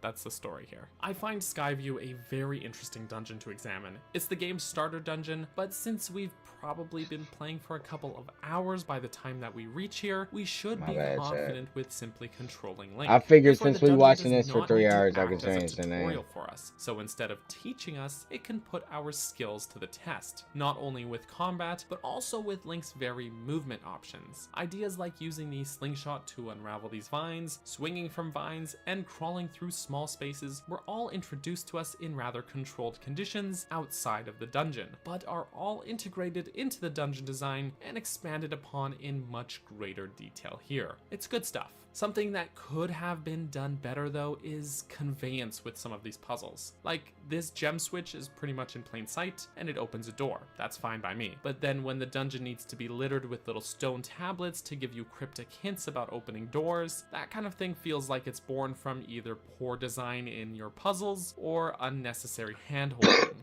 In this case, it's more the latter. Finding a gem switch to open a door is just fine, but do we have to read about it, or can't we just explore and find out? Well, the good news is that technically you could ignore these stone tablets, they're just there if you want, but the game does funnel you towards them, so it feels like you have to read them in order to proceed. Ah well, the dungeon does ease up on that after the first few rooms in favor of more interesting exploration. The music in Skyview is a pretty good fit for this place. I gotta say, overall, that Skyward Sword has a fantastic soundtrack, making wonderful use of that big orchestra. But whereas we get these bombastic and amazing scores while flying and outside, this dark dungeon goes in a different direction, one that's better suited to exploring the cramped, isolated, claustrophobic spaces underground. There's this low section that underlines the entire track constantly, which is just outright eerie.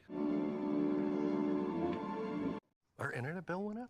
Looks like you need Verizon Home Internet. No surprise price hikes or hidden fees, because nobody...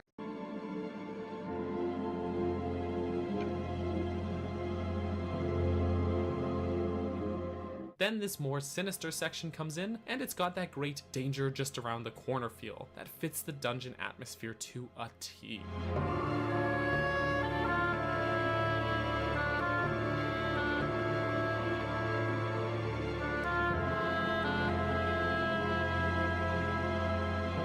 What's interesting is that the different layers to the dungeon music will fade in and out depending on which rooms you're in. Some rooms will have it come in with the full track, while rooms like these narrow corridors and staircases will only use that low, tense section. During normal gameplay, this would build naturally and is actually really well done, but if you just hang out in the doorways between these sections like this one, it can be mildly amusing. Okay, let's talk progression. We'll begin the dungeon in this narrow corridor with the staircase leading downwards. We'll be introduced to these spider webs right here in the entrance, which you can cut with your sword. We'll also be blocked by these trees here, which can be sliced apart. Again, a concept introduced outside. We'll wind our way down, eventually coming to a locked door. But if you slice these trees out of the way, we can find this gem switch here, which opens the door. Just watch out for the Dekubaba. Through the door, we'll find ourselves in this round room. There's a pedestal and this eyeball thing above the locked door. There is a stone tablet here with a hint, which just says to ask Fi for help. Thanks for that. Based on all of my prior Zelda experience, my first thought when I played this game 10 years ago was that I had to shoot the eyeball with the slingshot. But that's not it. What you'll actually want to do is make the eyeball dizzy by spinning your sword around a bunch.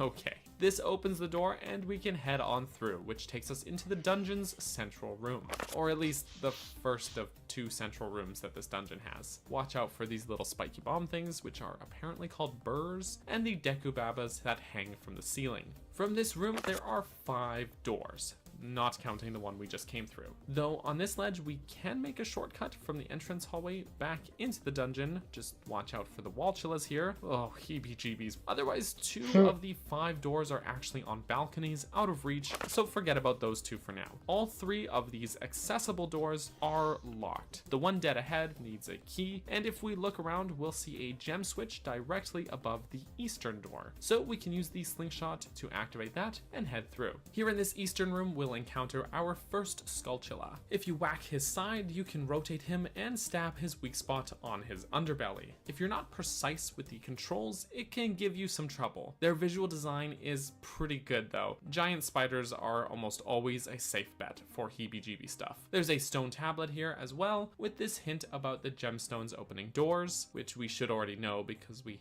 had to do that to get in this room, but that's fine. We already found the one that it hints to above, but apparently there is one below somewhere. Thanks, tips. We'll also find at the bottom of this room a small crawl space where we can activate this switch, which raises the water level in this room and spills said water into the central room, raising it halfway there. We can climb these vines to get out of here and return to the central room. We'll find the gemstone below, as per the stone tablet's hint, underneath the western door here.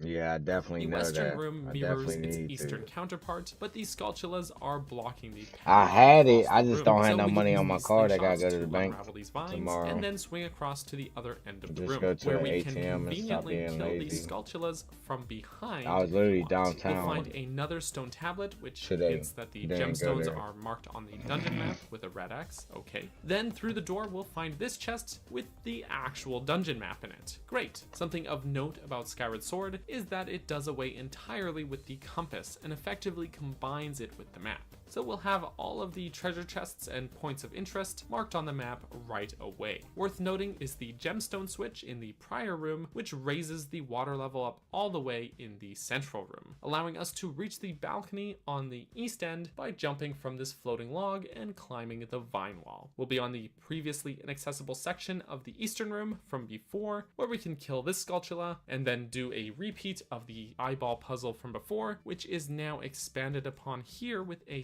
second eyeball that we have to make dizzy simultaneously. We'll find our first small key in this chest, which will open the final door in the central room. Alright, that completes this whole first section of the dungeon, which I think is done pretty well. I really like this zigzagging across this room, and while this was the order I did things in here, because it feels like the most natural order that the dungeon progresses you through, you could technically actually...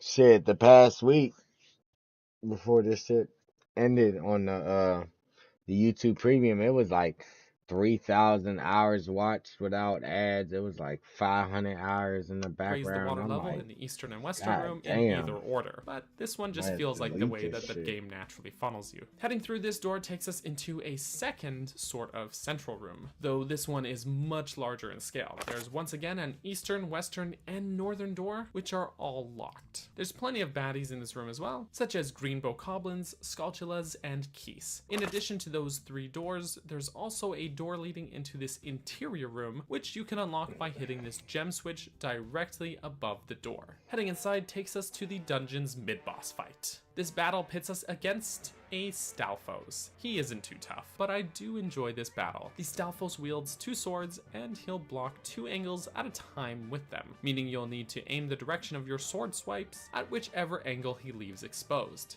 It's kind of funny reviewing this footage and comparing this to, say, some of the more dynamic looking battles from Wind Waker. It seems visually so much less interesting just swiping in different directions like this, as opposed to these seamless sort of parry mechanics of that game that move Link in big dramatic motions. But that's just watching the footage. Actually playing it is a different story. The game making you pay attention to the body language of your opponent and precisely plan and execute your own strikes accordingly is far more interesting to do yourself than to just watch. In some ways, the combat here is simple, but it's incredibly engaging. After enough strikes, he'll die and will be rewarded with the dungeon item. It's the Beetle. The Beetle is a fantastic item, which is actually this That game's little stand-in for goofy the ass boomerang. bug. In short, it's like a flying drone sort of item. As is pretty usual for when we get a new item, we'll be locked in the room and we'll have to use the item to get out. You can fly the Beetle through this hole in the ceiling and strike the same gemstone as before in the previous room to unlock the door. And we'll be back in large central room number 2. This room is actually really great as it sort of allows you to just play around with the Beetle for a bit to get used to it and explore these little nooks in the walls here, which are out of reach for Link, but hide some goodies you can grab with the Beetle. We'll find various bits of cash, a fairy in this crate here, a switch to open this gate and get this piece of heart, and most importantly, this gem switch, which opens the door on the western end of the room. We can head through this and find this slightly flooded, ruined hallway, and passing through the door at the end of the hall takes us into this room here. We can dispatch this Skulltula and then tackle this puzzle here. This time it's 3 eyeballs that we have to make dizzy, which we can do by getting this block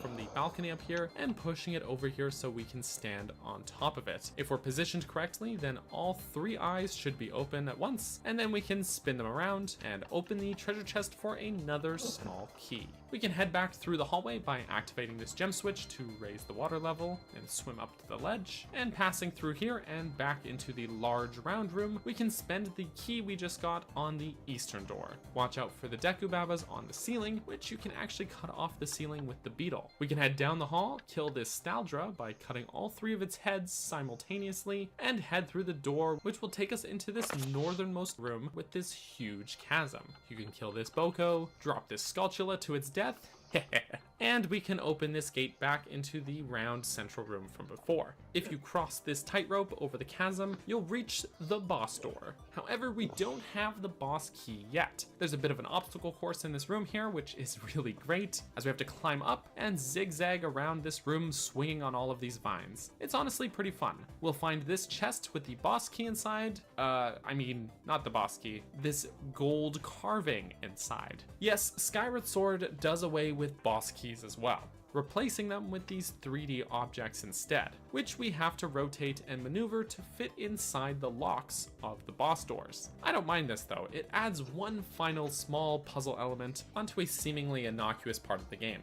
Alright, we can head through the door to confront the dungeon boss.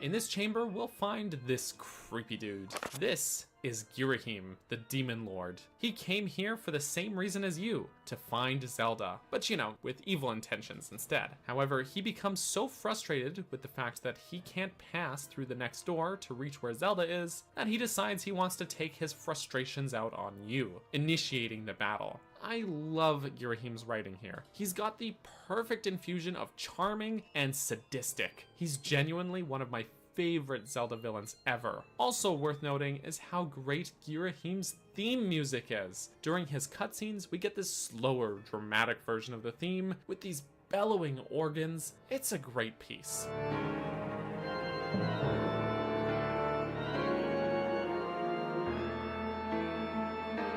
Then during the battle, the theme is sped up to match the intensity of the combat. It's so dramatic and might genuinely be one of my favorite pieces of boss battle music in the entire series. It just captures Girahim's melodramatic but simultaneously dangerous personality so perfectly.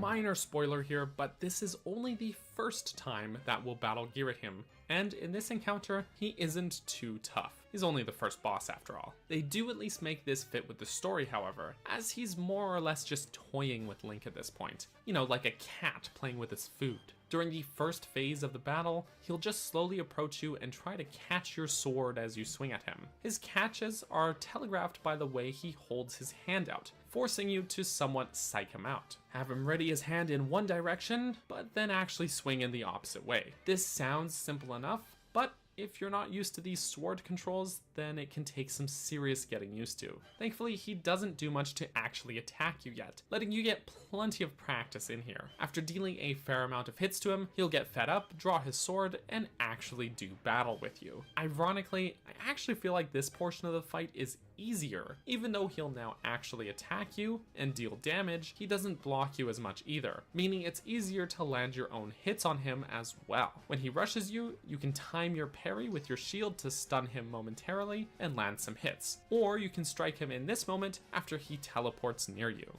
After enough hits, he'll withdraw from the battle, saying that he can sense that Zelda has left, and frankly, he cares more about finding her than killing you, so he leaves. We'll get our heart container as usual and find ourselves in the peaceful, serene Skyview Spring. We can activate the crest here, and Fi will give us something of another exposition dump before giving us this ruby tablet. So that's it for the dungeon. Overall, while I think Skyward Sword maybe takes a little too long to get going, once it does get going, it goes really well. The dungeons in this game are really top notch, and Skyview Temple is no exception. It's not too hard overall, which makes sense since it's the first dungeon, but it does well to lay the groundwork for how the game handles its dungeons overall, introducing us to some mechanics outside, and then greatly expanding upon and utilizing those ideas within the dungeon itself to make for some really cool puzzles. I particularly like how believable this place feels as an actual temple that has fallen into disrepair over the years, and the overall tense atmosphere accomplished with its aesthetic and music is really great. It's not my favorite dungeon in the game, mostly because the dungeons later on just get really freaking good, but it achieves a great balance between its starter level simplicity and engaging challenges, and it introduces us to Girahim, who is not just important to the story, but makes for a great introductory boss fight to get us confident with the game's combat mechanics. Overall, I think it's done really well.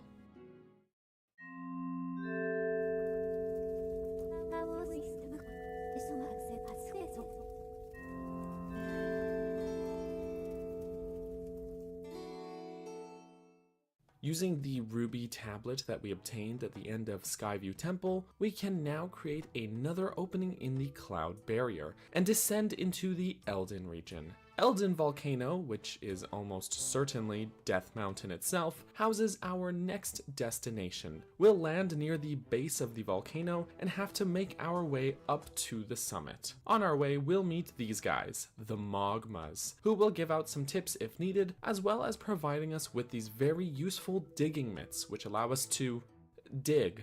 Specifically, when you find these patches of soft dirt, you can use the digging mitts to unearth some buried items such as rupees and other materials. We'll also see our first glimpse of this mysterious Sheikah character along the way, who extends this bridge for us. Thanks! We also learn how to use bomb flowers, including the new rolling mechanic, which is honestly a lot of fun. After what is pretty much more obstacle coursing, we'll find this temple at the summit of the mountain, and we'll overhear these Mogmas talking about how they saw Zelda being taken hostage inside. However, the temple is locked shut, and the key was broken into 5 pieces, so we'll need to explore around the mountain to find those key shards. Dowsing is pretty useful here, I'll admit, but most of these key fragments are pretty close by to the summit. Anyways, once we've assembled them all, we can unlock this great door and enter the dungeon.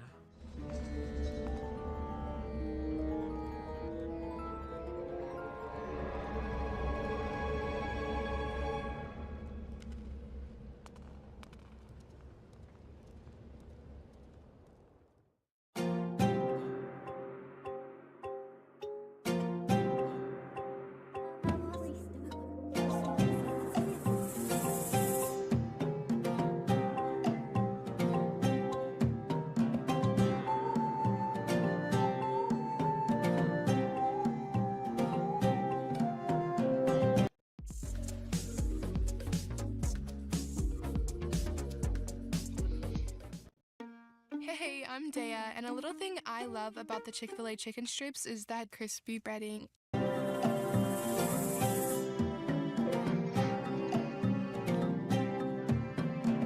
Welcome to the Earth Temple. No, not that Earth Temple. Though they share the same name, the similarities between the Earth Temple in the Wind Waker and Skyward Sword end there. This temple is not a house for the undead, but rather a lava-filled cavernous structure with incredibly vibrant ornate architecture which celebrates many great spirits and beasts. Truthfully, I was looking forward to talking about this dungeon's architecture due to just how visually stunning and colorful it all is. It feels incredibly inspired, with its depictions of flames, some sort of creature with what appears to be a very literal depiction of a third eye, statues of elephants and lions, snakes which have their backs make up the many walkways of the dungeon, ending off in their faces, as well as the snake heads around the doorways, what look almost like moblin heads and faces, and most prominently, dragons. Dragon symbolism and iconography litter almost every room of this dungeon, and it's pretty fantastic looking. We see these dragon heads spewing lava, several huge dragon sculptures, and artwork depicting great serpentine dragons all over the walls. I can't get enough of the incredible visual design of this place, though these torches look weirdly out of place in my opinion, almost like they were pulled straight out of Wind Waker with these bold outlines and squared off swirling designs, but oh well, whatever. It's one weird out of place thing, not a big deal. Overall though, this place is surprisingly gorgeous. In addition to all of that, it seems like the monsters that have taken up residence in here have done some construction of their own, with these crude structures here and there made from metal sheets and what looks like chain link fence, matching the crudeness of the enemy camps outside. It's easy to overlook, but I like how well these stand in contrast to the ancient temple itself. As was the case with Skyview, there does seem to be something of a disconnect between the dungeon's themes and its actual name. Skyview was a dark, claustrophobic underground ruin being reclaimed by nature, and the Earth Temple is at the summit of a mountain and is a grand structure with incredibly bright, colorful, and robust architecture. Shouldn't it be called the Fire Temple instead? Well, the answer probably lies in the 2 spirit springs at the end of the dungeons. Skyview's was actually open air with a literal view of the sky, while the Earth Spring at the end of this dungeon is tucked in the back of a cave deep within the earth. But furthermore, Zelda is on some great mission apparently, having to visit the Skyview and Earth Temples, playing further into that prophecy from the beginning of the game, as we follow her and venture to these springs of Earth and Sky. These thematic tie-ins to said prophecy also call to mind those 2 final temples from the Wind Waker, the Earth and Wind Temple, wind being the element closely associated with the sky, which we needed to visit in that game in order to power up the Master Sword. Now, here we are again, and following behind Zelda, playing right into the words of this ancient verse. I swear I'm going somewhere with all this, and we'll get into more detail about why this is all important later on in the series, I promise. This dungeon isn't particularly large, all things considered. It's about the same size and length as the last temple, but I really feel like Skyward Sword gets very creative with its level design in this dungeon, and ups the ante with the challenge here. First off, it pretty much does away with spelling out its puzzles on stone tablets, instead replacing them with these Mogma NPCs. In practice, it's just about the same concept, but they feel so much less out of place since they're playing into the story and they don't really offer that much in the way of actual hints. The combat challenges here get a nice jump up in difficulty as well, introducing us to enemies like the Spooms, who are more of a nuisance than anything, as well as the Zalfos, a staple recurring enemy. They're much quicker than the Bokoblins we've already faced and attack far more aggressively. I love fighting these dudes. Make sure as well to upgrade to a metal shield instead of that flammable wooden one. The music of the Earth Temple is totally my jam. The energetic strumming, the upbeat percussion, and that main tune which has this perfect infusion of mystery, danger, and fun. It perfectly encapsulates this dungeon's design. There's dangerous enemies around every corner. If you misstep, you'll face a fiery death in these pools of lava, and yet you'll spend this dungeon hopping around and rolling about on this giant sphere, doing this goofy balancing act. I love how well the dungeon walks the line between being serious and just having fun, and just how creative it all is. And this theme song plays into that balance perfectly.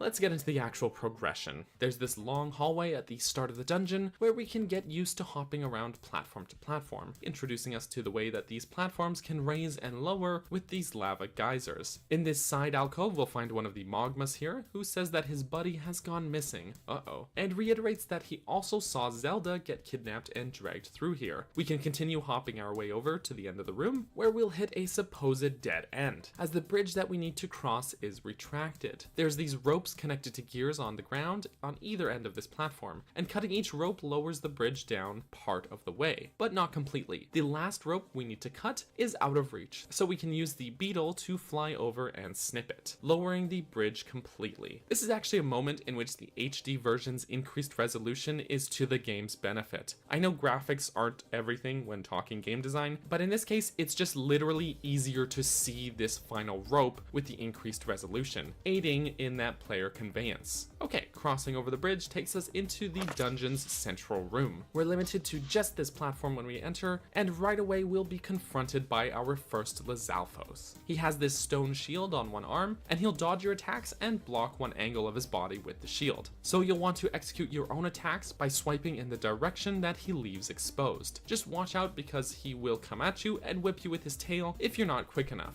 Examining our surroundings, we'll see the walkway over to the central platform of the room is destroyed. However, there's the remains of a head from one of the giant stone statues here, and it's covered in bomb flowers. So you can use either the beetle or slingshot to combust the bombs, causing the statue to break apart, leaving only a giant eye. We can balance on the stone sphere and traverse the lava this way. Just make sure to let Link recenter himself on the sphere now and then so that you don't fall off. You can roll over these spoons to crush them, which is just hilariously satisfying, and we can look around the room. The first stop that the game sort of funnels you towards is this section of the hallway on the eastern end of the room. I really like that they've intentionally placed this enemy for you to chase after in order to get you to go this way. We'll find here that missing Mogma. He'll tell you that he lost his bomb bag in the next room and request your help retrieving it. However, the door into that room is blocked by rocks. You can destroy them by ducking into this fenced off area and rolling a bomb under the fence to the rocks. Through the door, we'll be at the dungeon's mid-boss fight. Wait, mid-boss already? Yep, this time it's a face-off against a pair of Lizalfos. We already battled one in the previous room, so the tactics are the same here, but you know, there's two of them. I'm gonna say now the duo of Lizalfos, the hexagon-shaped platforms, the lava-themed dungeon. It all feels to me like a neat callback to that mid-boss fight from Dodongo's Cavern in Ocarina of Time.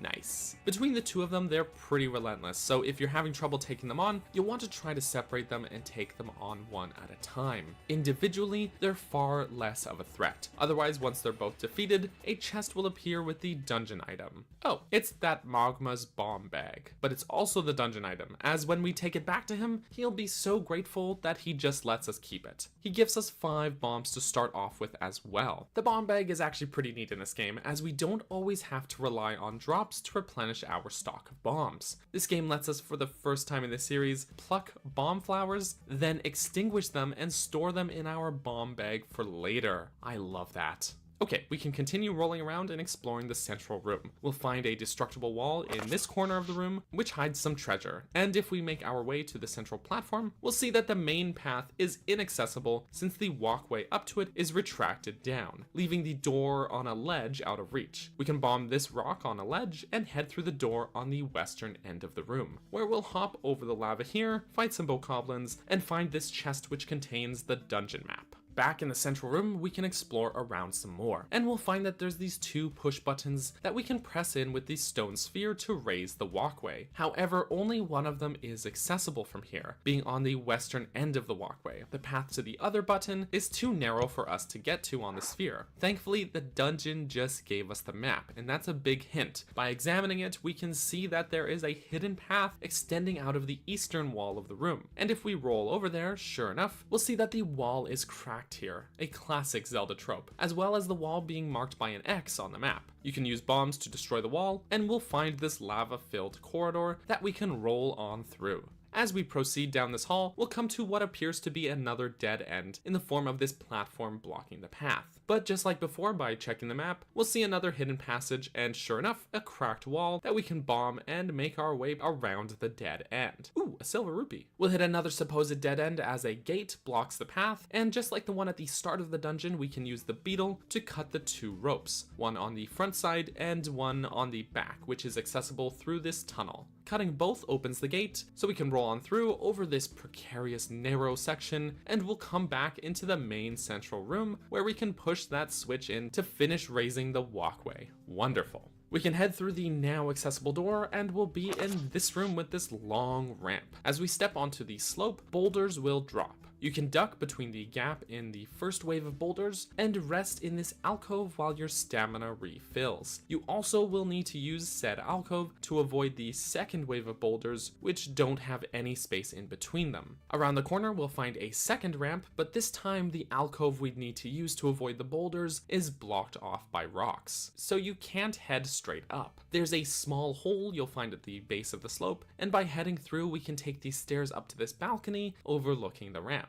You'll want to toss a bomb down onto the ramp so that it rolls down and destroys those rocks. There's this convenient visual indicator of where to aim your throw for. Note the damage to the floor tiles. Now we can try again heading up this second ramp using the alcove that we just unblocked to avoid the boulders just like before. At the top of the ramp, we'll see the boss door. However, it's beneath this huge dragon head statue which is spewing lava out of the mouth, effectively blocking access to the boss door. We don't have the boss key anyways, so we'll have to press on. There's a small staircase leading onto this ramp, which is actually the body of this other enormous dragon statue. There's a great little set piece here. At the top, we'll find the dragon sculpture, which, like the golden carving from before, is the stand-in for the boss key. Then as we head back, the mouth of the statue will open, dropping this boulder onto the ramp. There's this very Indiana Jones chase sequence as we have to sprint down the ramp and duck out of the way of the boulder. It's brief, but very intense. I like that. After successfully avoiding the boulder, it'll fly off the ramp and into the first dragon statue's mouth, blocking the lava flow. Now we can access the boss door, and as we do, the dragon statue actually swallows that boulder. We can rotate the dragon sculpture to fit the lock and head into the boss room.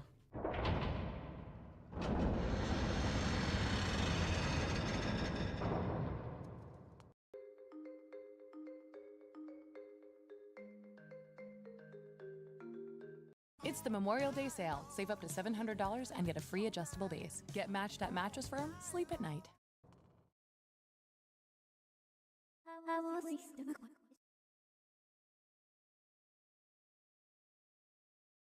The boss room is massive, ornate, and empty. It's one of those it's quiet, too quiet moments. We can head up the stairs and we'll find more huge dragon statues, and we'll see that boulder from before trailing through the ribs at the top of the room. Fi will point out that Zelda was definitely held captive here. We can see the chains that were used to restrain her on the floor, but she must have escaped. There's a bunch of bombs and hearts here, so make sure to stock up if you need to, but otherwise we can hop off this ledge and make our way up this huge ramp in the middle of the room. But then we'll see at the top of the room our old pal Girahim. He once again laments at not having captured Zelda, stating how his minions had her before that mysterious figure, that's the Sheikah that we saw before, had let her free. He decides the best way to relieve his stress is to set a monster loose on us and watch us die. Thanks, buddy. Then the mouth of this dragon statue opens and the boulder drops onto the ramp, revealing itself to be the dungeon boss. What a great build up to this boss fight. We get chased by the boulder, we see the boulder rolling around the room, and then it drops and reveals itself.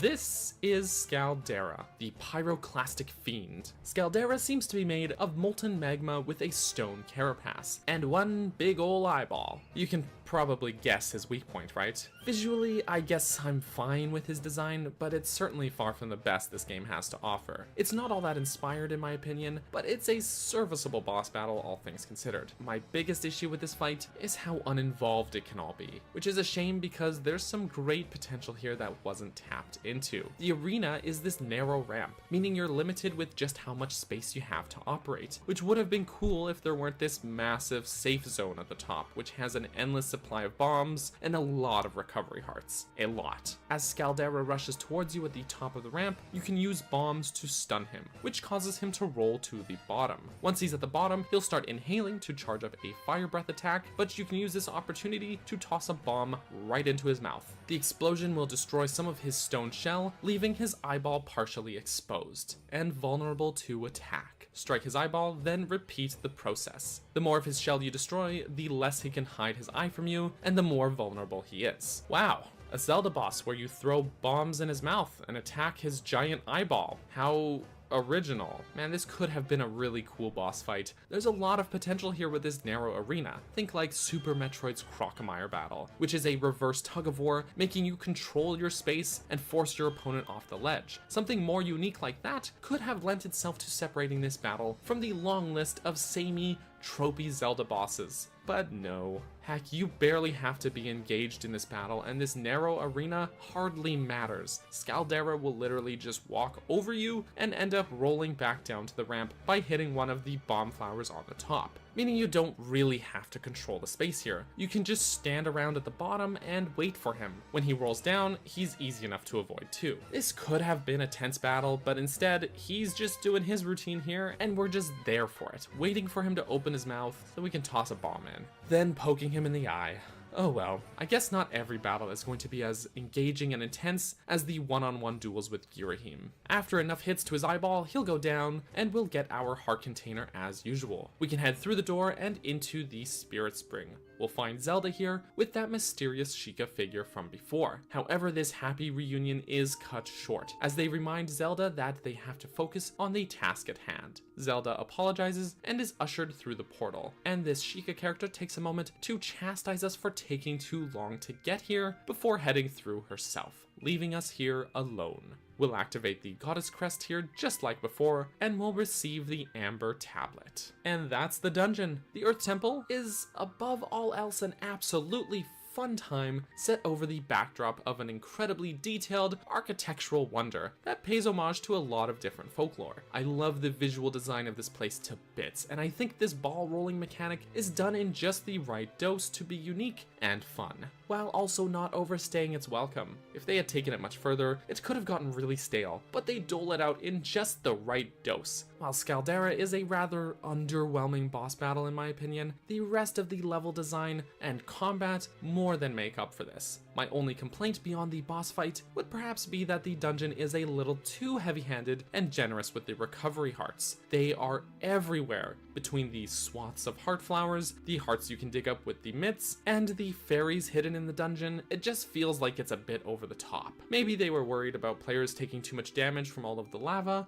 But as long as you're mindful of where you step and make sure to stop to recenter yourself on this sphere periodically, then this shouldn't really be an issue. But I guess you could still argue that we're in the early stages of the game, and having a lot of hearts isn't too intrusive on the overall level design. There's still plenty of other secrets to find, so the entire dungeon is really fun to explore. I think it's the perfect step up the difficulty curve after Skyview Temple, and I just genuinely had a lot of fun playing through this section of the game.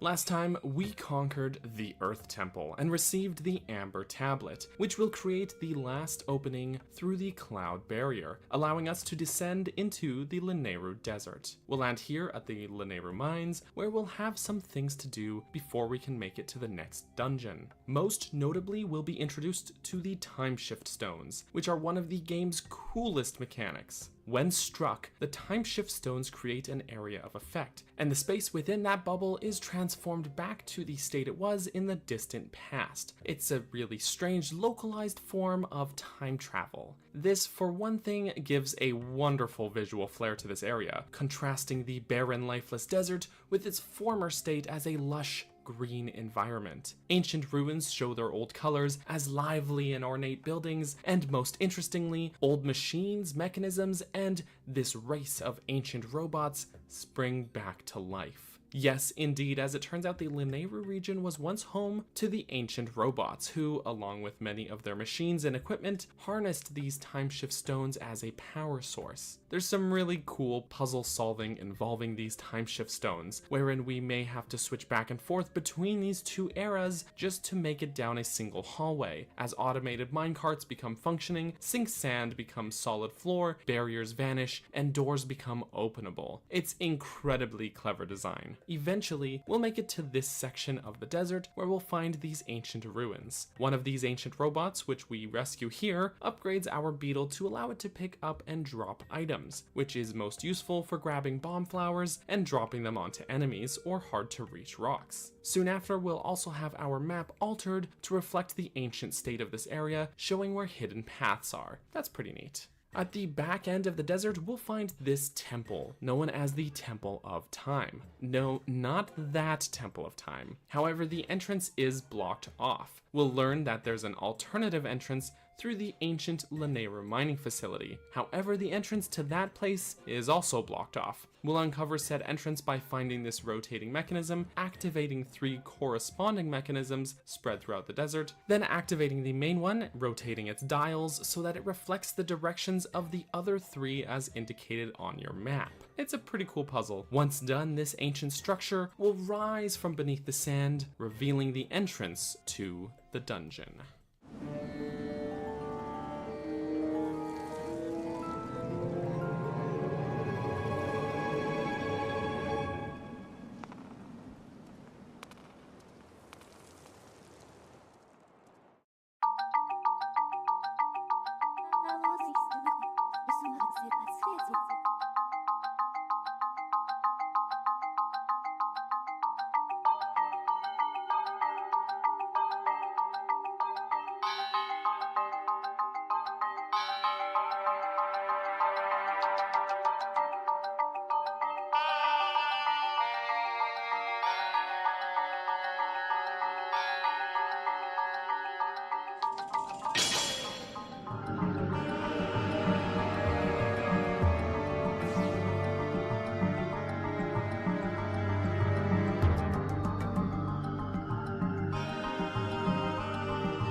This is the Lanayru mining facility. Presumably this was once where the ancient robots would take the timeshift stones to be refined. However, it's been lost to time filled with sand and overrun by pests like these Araka creatures which just jump on you.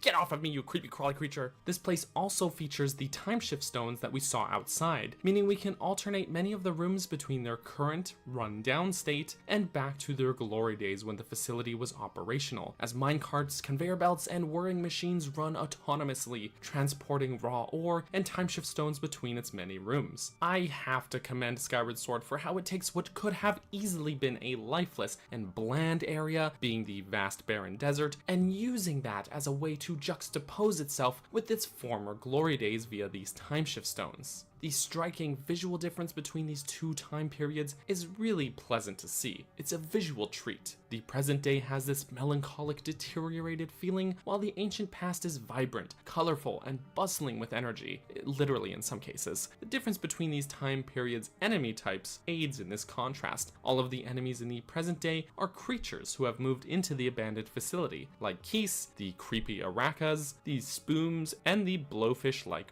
Froaks. Meanwhile, in the ancient past, we have aggressive mechanisms such as these Beamos, Centrobes, and this variant of the classic Armos statue. All of these mechanisms seem to be powered by this ancient blue energy via the timeshift stones, and serve to protect this refinery from intruders. Just like outside in the desert, the timeshift stones play a vital role in the puzzles and obstacles of this dungeon. You'll find yourself unable to overcome certain obstacles if you're in the wrong time period, and the dungeon adds a twist to this by having smaller areas of effect with some of these stones, and placing some of them in moving minecarts, which cause platforms and enemies to appear and vanish as the stone moves throughout the room. I love this stuff. The architecture here is pretty neat. The industrial factory feeling of this place is done very well, without it being just bland metal sheets littered with nuts and bolts. Despite being a refinery, the mining facility is incredibly detailed and ornate, with depictions of the ancient robots who ran this place being carved into the doors and walls, as well as some statues of them found here and there. There's these colorful patterns and symbols lining every floor and wall, and even paintings on the ceiling depicting clouds and stars. Interestingly, barred doors, which usually feature simple iron bars blocking them in other dungeons, depict instead what appears to be the outlines of sand in an hourglass. Considering the dungeon's time travel mechanics, as well as it being found in the center of the desert, literal sandy place, I simply can't think of a more suitable symbolism to represent this place. Thanks goes out to my pal Lorulian Historian for pointing this detail out to me. The music here is designed to reflect the time travel aspect of the dungeon, as different layers and instruments fade in or out to represent the time period that you're currently in, with this echoey, hollow sounding version representing the deteriorated present day state of the facility.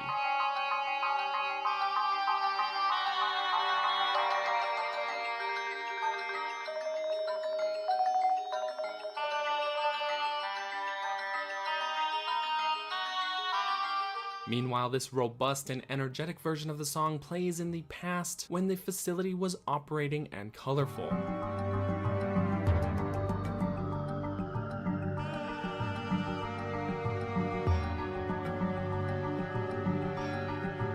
This rainbow leads to creamy, sprinkled brownie delight. New Hershey's Rainbow Brownie Kisses candies. Save me.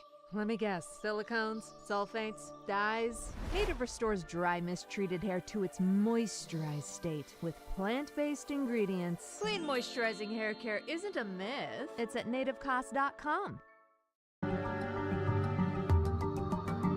In theory, this is great. I really love this idea, but it's held back by the fact that I find the song itself to be incredibly irritating. Something about this repetitive high note on what sounds like maybe a xylophone just annoys me so much. It's the only dungeon music in the series that I can think of that I actively dislike. In fact, I would say that I feel nearly everything about this dungeon is really great, except for that song, which drives me bananas. I'll admit that the past version of the song is far more bearable with that robust instrumentation, but even then that repetitive high note still hammers on. It's really too bad, because it holds back what could otherwise be a nearly flawless dungeon experience. Okay, Progression time. The dungeon will begin us in this foyer room. There's a single door which is locked, and on either end of the door are these levers which we can pull down. This one on the right is accessible by dashing across the sink sand, which opens this alcove with an optional treasure chest. The other lever can be reached by using the beetle to drop a bomb flower into this statue to knock it over, then dashing across the sand here as well. I like how this puzzle is telegraphed to you already. We've had some practice with this idea of knocking the statues down outside, but even still the dungeon makes sure to place some of these statues already knocked over on either side of the room to reinforce this idea. And the game has done well to hide goodies behind many of these statues to incentivize us to actually investigate behind them. It's good stuff. Okay, into the next room, there's a pair of Staldras to kill. Remember to cut all 3 heads in a single strike, and there's 3 doors from here. One to the east, which requires a key, one to the west, which is barred shut, and one to the north on a ledge. That's the only one that's unlocked, so we'll go there first. We can reach the ledge by pushing this block and climbing up. This takes us to the dungeon's massive central room. However, at this time, only a small section of the room is actually accessible, as this section to the north and the west are both gated off. We can access this balcony on the east end of the room by first using the beetle to grab a bomb and dropping it on these crates to destroy them. Climbing up to the balcony, we'll find a chest with our first small key.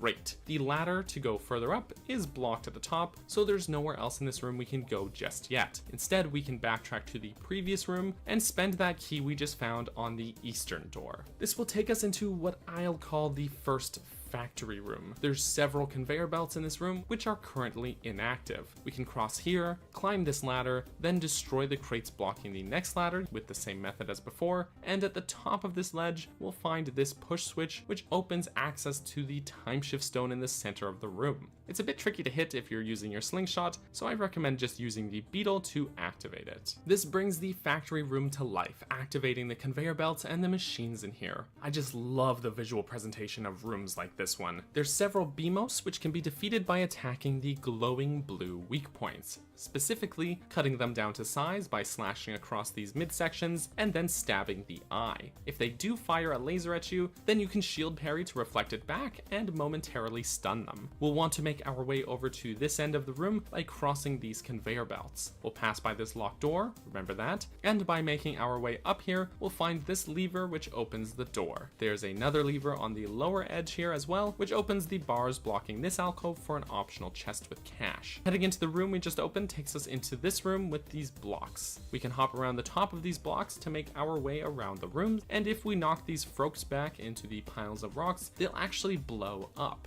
Watch where you're jumping, because in the lower sections of this room are several spots with spike traps in the floor. Once we make our way to the opposite end of the room, we'll find this platform with a ladder, which brings us to this chest with the dungeon item. Already. This is the Gust Bellows. The Gust Bellows, which is the opposite of Minish Cap's Gust Jar, is like a portable high-powered fan. It blows wind. That's the whole thing. The item itself isn't that interesting, but how it's used, that's where things get fun. In this room, we can use it to blow these Frokes back from a safer distance. The dungeon actually places these 2 piles of sand right here beside the chest to give you a hint to try the item out as well. And there are actually these sand piles all over the place, which usually hides at least a rupee or some other goodie, though occasionally a baddie. It's a nice way to incentivize you to actually explore and use this item thoroughly. Okay, we can continue over to the other end of the room, and in order to access the door, we'll need to use the Gust Bellows to clear the sand out of the way. Then we can head on through.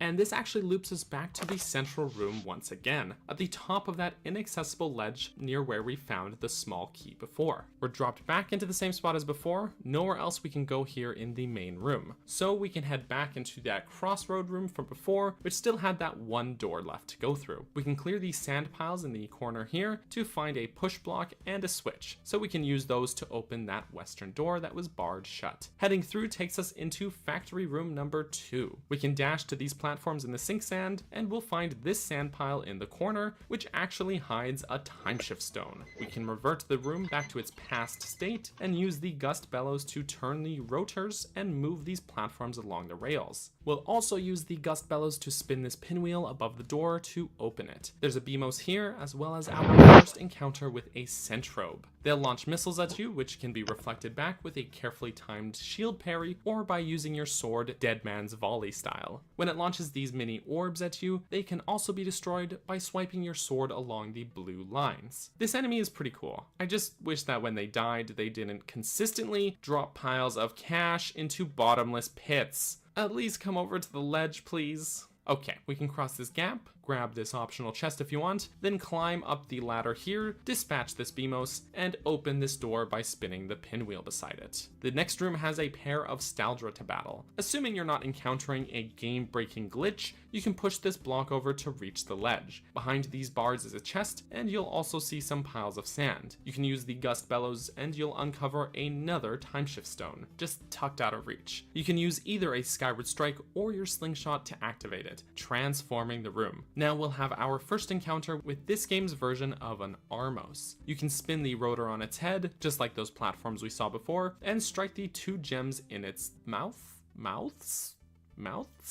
This unlocks both the next door as well as the bars blocking that treasure chest, so we can duck back over and open it to get ourselves the dungeon map. It's kind of strange in my opinion how early this dungeon gives you the item and how late it waits to give you the map, since there's now only a handful of unexplored rooms. But oh well, that's really no big deal. This next door takes us back into the main central room in that barred off southwestern section. You can actually open this gate from here to make backtracking easier, but otherwise what we'll want to do is use the map to navigate the submerged pathways under the sink sand here, which is one of those concepts that was introduced to us outside of the dungeon. We'll find a crawl space here with a mini labyrinth leading to this optional chest with some loot, as well as one here which leads us into the next room. The floor of this room is almost entirely covered in sand, which we'll want to disperse some of since there's hidden spike traps all over the place. As we make our way around, we'll uncover the safe path through this room, as well as a switch to unlock the door,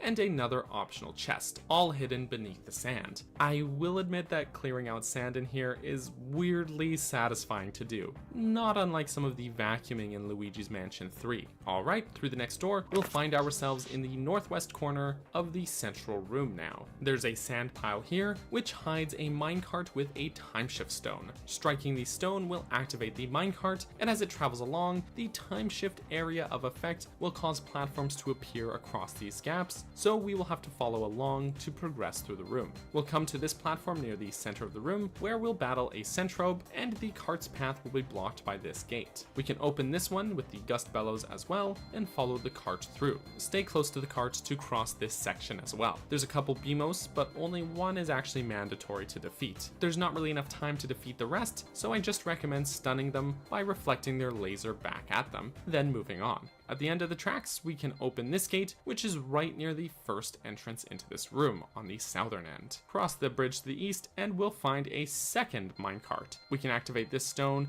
and follow along the path here as well. There's a barred door here along the path, but the cart won't stop here. In order to open the door, you'll need to wait as the minecart passes this pinwheel on the wall and use the gust bellows to spin it before the range of the timeshift stone runs out. Also, as a side note, if during these sections you fall off or even just make it to the end of the cart's path and get impatient, there are these levers placed here so that you can always call the cart back to your position. It's a small detail, but it feels like a nice courtesy. That door we unlocked takes us into the third and final factory room. Watch out for the Araka, and we'll cross the inactive conveyor belt, then climb these vines. We can use bombs to knock over these statues to form a makeshift sort of bridge, and in this corner of the room we'll find a timeshift stone under this pile of sand. So let's activate it. Now we can head back across here, dispatch this BMOS, cross the now active conveyor belts, then use this platform to cross the ledge on the other end of the room. We'll fight another Centrobe here, and we'll find find more of these statues on this end of the room.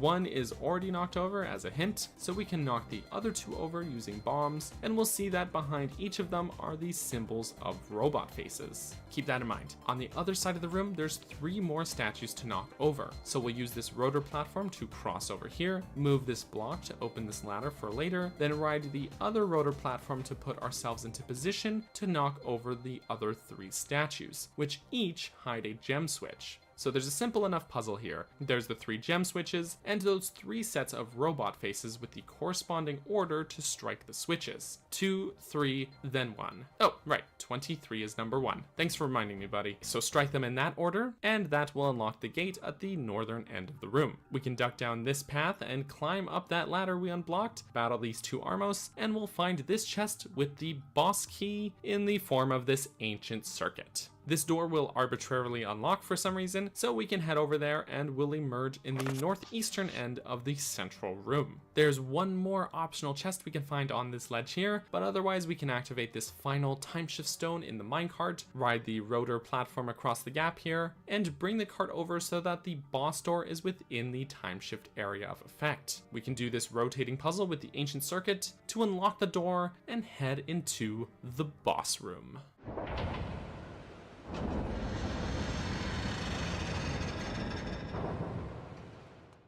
At the Memorial Day sale, save up to $700 on Sealy and get a free adjustable base. Get matched at Mattress Firm, sleep at night. You give me fever.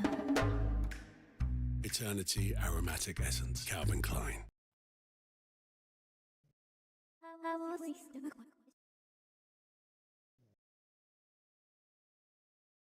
The boss room is flooded with sand, appearing empty at first, but it won't be long before the boss emerges from below. This giant scorpion creature, the 1,000-year arachnid, Moldarak. Okay, so Moldarak is the adult form of those tiny little Araka creatures we've been killing the entire way through the dungeon. And I guess it's pretty pissed off that we killed all of its babies. Understandable, actually. The visual design of Moldarak is pretty straightforward. It's a giant scorpion. Moldarak has a single eyeball on its face and another eyeball in each claw. Despite the admittedly cliche boss design, I really like how dangerous this guy looks. If it grabs you with one of its claws, you'll be trapped in its grip and it'll drain those hearts rapidly. In order to defeat it, you'll want to wait until it opens its claws, then strike those eyes. Makes sense? You'll get a bit of a visual indicator as well when it's about to strike you, as its eye will flash red. After enough hits to each claw, you'll actually remove them, leaving only its single eye on its face, which you can stab, you know, you can stab him in the eye. Just poke him right there. There, just give him a little poke. Moldarak may retreat beneath the sand, but if it does, you can use the gust bellows to blow the sand around and reveal it, causing it to rise back up from the ground and engage with you again. It won't take too many more eyeball stabs from here, and Moldarak will go down. Not too difficult a boss fight, all things considered. It's certainly far from the best the game has to offer. I genuinely think that if they had upped the difficulty here, that this could have been a far greater battle, but unfortunately we don't get that. So this one goes down with Scaldera as being a sort of underwhelming boss battle. Actually, I would still put it above Scaldera, however, because at least you have to stay engaged in the battle, instead of, you know, just standing around waiting your turn. So despite its lack of difficulty, at least it's still a fun battle. With the boss defeated, the sand will drain from the room, and we'll get our heart container. Before we move on, I just want to say that this boss room is super cool if you just linger here for a moment to look around. There's this cool stained glass skylight, and the bottom of the room appears to be a switching station for some sort of rail system. It's very detailed, but most players will probably just grab the heart container and go. So I thought I'd mention it. It's just too bad we never get to see this room in its past state. Ah well. Heading through the door, we'll find ourselves in this enormous hallway. In order to cross the gap here, you can use the beetle to activate the timeshift stone at the center of the room so that we can ride this minecart along the rail here. This room is just all spectacle. The game just really wants you to look around and appreciate how gorgeous it is, and I love it. It's simply beautiful. Heading up these stairs takes us into this cutscene. We'll be inside the Temple of Time, finally, and we'll see Zelda here with that Sheikah figure from before. But suddenly, our pal Girahim bursts in to ruin the happy reunion. He places a barrier in our path and goes right for Zelda. This character, now revealed to be Impa, blocks Girahim's path. Zelda takes the moment to throw us her harp, but there's no time to admire it. Girahim breaks Impa's shield, but the barrier wears down and we leap in. Impa and Zelda escape through this portal, which is actually the Gate of Time, and Girahim is pretty peeved. He promises us pain whenever we next shall meet before teleporting away, leaving us all alone once more. So that's the dungeon. Oh man, the Lanayru mining facility is such a fun dungeon to complete. I love the way it weaves in and out of this massive central room, constantly allowing us to create shortcuts, and I adore the time shift stone mechanics here. It's such a brilliant twist on the dungeon formula, and such an interesting twist on the time travel concept, giving us these smaller areas of effect. And most of all, I just love the aesthetic of this place when it's in its past state, and how good looking it is made even more apparent when the game contrasts it with its run-down present-day state. While there are some underwhelming ideas here that hold the dungeon back from being the very best the game has to offer, namely the boss battle, the annoying dungeon music, and the gust bellows being somewhat meh as an item, even those points could be argued. Music is incredibly subjective, so even though I don't care for it, maybe someone else might find it catchy. The gust bellows may not be the best item, but the way it's used is really good. It's genuinely used for some creative and satisfying puzzles, and even though Moldarak isn't the coolest boss battle, it still manages to be pretty engaging and genuinely has a creepy design. Overall, the good stuff here far outweighs the bad. The dungeon is incredibly creative, has just the right amount of style and spectacle, and above all else is just genuinely really cool.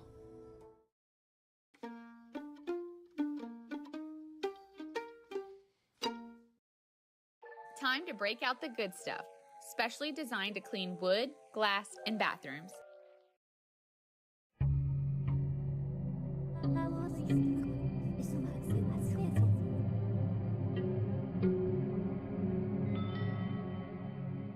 Of all the dungeons in Skyward Sword, this is the one I was most looking forward to dissecting. But before we can get to all of that good stuff, the game's pacing sort of grinds to a screeching halt to make us run errands. There's a lot to do before we can make it to the dungeon, and it's a mixed bag between mind-numbing fetch questing and fun challenges. So let's recap this as quickly as we can. Per Impa's instructions, we need to return to the sealed grounds to talk to the old lady. On our way there, Groose gets the drop on us, leading to this hilarious cutscene in which he has a bit of a meltdown while coming to grips with everything that's going on. We can go inside, talk to the old lady, watch Groose have a tantrum, and learn to play the harp, which Zelda gave us at the end of the last dungeon. This actually summons a second Gate of Time, just like the one in Lanayru, but it's inactive. The old one says that we need to find 3 sacred flames to temper our sword before we can activate it. Just then, we get interrupted with an impromptu boss battle. Yep,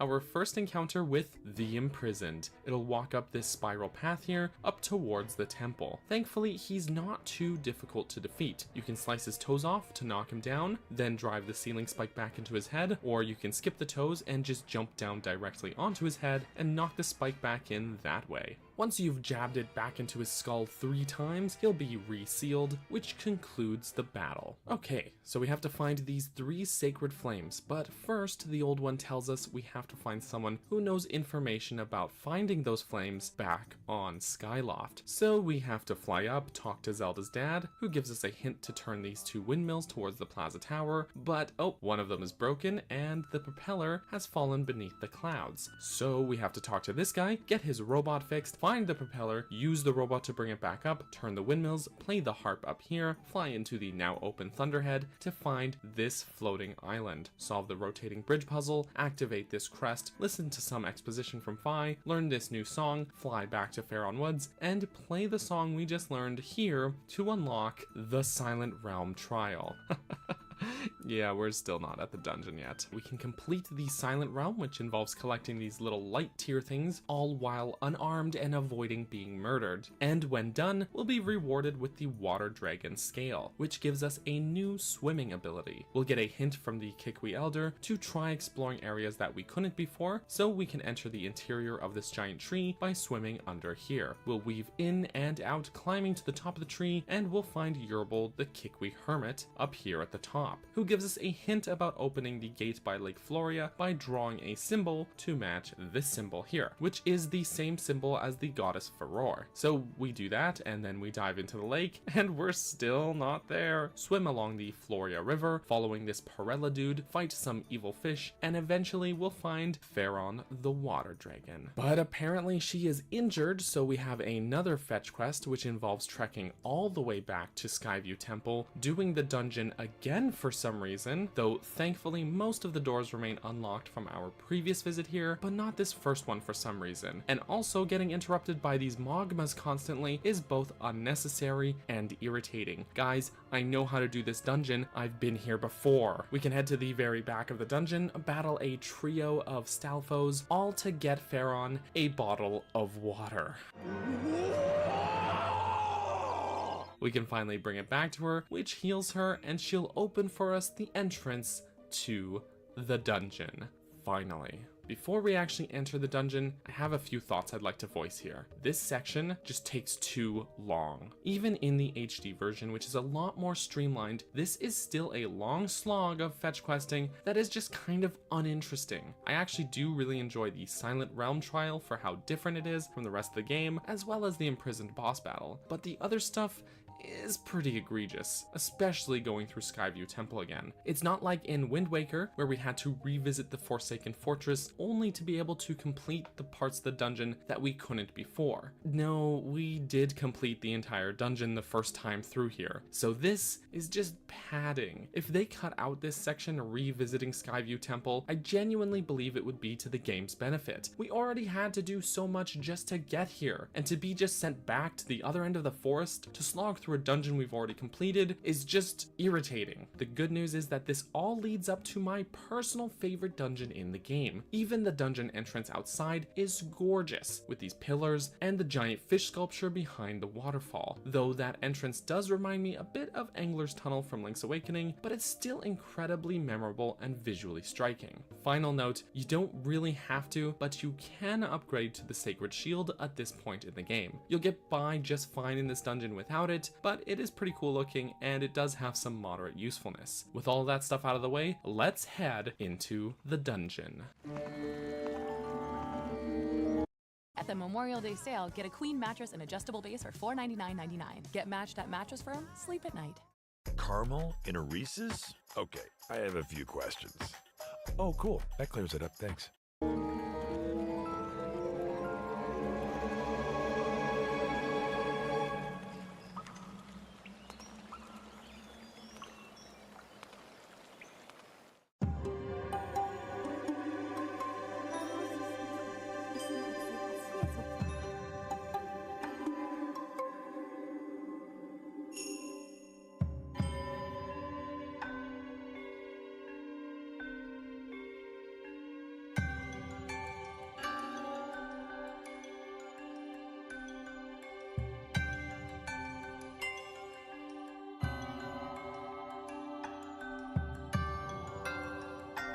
The Ancient Cistern is one of the most beautifully inspired dungeons in the series. Its themes and architecture are some of the very best, and it's my personal favorite dungeon in Skyward Sword. But before we can discuss the dungeon's architecture and themes, we have to be familiar with the story behind its inspiration. And first off, what the heck is a cistern? I had never heard the word until this game, but it means a water reservoir, so this fits the bill for sure. But there's more to it than just the name. The dungeon is modeled after the famous Japanese story, The Spider's Thread. To summarize, the story tells of Buddha gazing through a lotus pond in paradise down into hell below. Among those suffering in hell, he sees a fellow named Kandata being boiled in the lake of blood. Kandata was an evil man, but had done one good deed in his life by sparing the life of a spider. So, to offer Kandata a chance, Buddha lowers a spider's thread into hell so that Kandata may climb out. However, as he's climbing, Kandata notices many other people trying to climb out after him. Being worried that the extra weight may cause the thread to snap, he yells at them to get off the thread, stating it's meant only for him. His selfishness causes the thread to break, plunging him back down to hell. And, Wow, what a story that is. To say that the dungeon is inspired by this story is an understatement. The main central room of the dungeon features this enormous Buddha statue sitting in this pool of water surrounded by lotus flowers. In fact, the symbol of the lotus flower is found all over the walls of this place as well, including the sculpture used to unlock the boss door. The upper part of the dungeon is seemingly a paradise. Golden light shines in from the skylights, and the architecture is bright and colorful. However, below the water in the dungeon's basement is a dark cave filled with what I believe to be pools of malice. Undead bokoblins wander aimlessly, sculptures of demons reside, and piles of bones fill rooms. The atmosphere in the dungeon's basement is a complete 180 from the paradise above. Just like in the story, this pool of water sits in the middle, separating heaven and hell, or at least the dungeon's representations of them. To really drive this inspiration home, a great deal of the enemies are Skulltulas and Walltulas, which are literally spiders, and then there is this segment in which you literally have to climb up a spider's thread out of the hellish basement and back into the bright first floor as undead bokoblins follow along after you. It's a short but tense section that is visually really awesome and genuinely gets the adrenaline going. It's great. Oh man, this dungeon just does so many things and it does them so well. It's hard to put a single theme to it. It's a water dungeon with lots of swimming, these waterways, pipes, all stuff we've seen in prior water temples. But it's more than that. It's a light-themed dungeon, and it's a shadow-themed dungeon. It explores duality, spirituality, the balance of light and dark, and it's not just the dungeon's 2 floors that fit this light-dark theme. Heck, even the lily pads here fit the bill. The tops of them are safe spots to rest and stand on, while the bottoms have these barbed roots, which will hurt you. The lotus flower, which grows all over the place and is painted on the walls, also fits with this theme. In Buddhism, the lotus flower is said to represent self-realization, spiritual growth, and purity of mind, as it grows with its roots in dirty, murky waters, yet blooms into a beautiful flower. And yeah, I can't think of a more fitting setting to find these flowers, in a pool above a hellish cavern. Your waters just don't get more murky than that. Now, just as a disclaimer, I'm not Buddhist, nor am I an authority on the subject. This is just stuff I found in my research for this video, but I think it's really interesting and it's implemented into the dungeon design really well. The music here comes in 2 forms, one for upstairs and one for the dark basement below. The first theme has such a full-bodied, ethereal quality to it. It's got this chimey bell sound that just makes me feel so at peace. I encourage you to have good headphones or speakers and just listen to this for yourselves.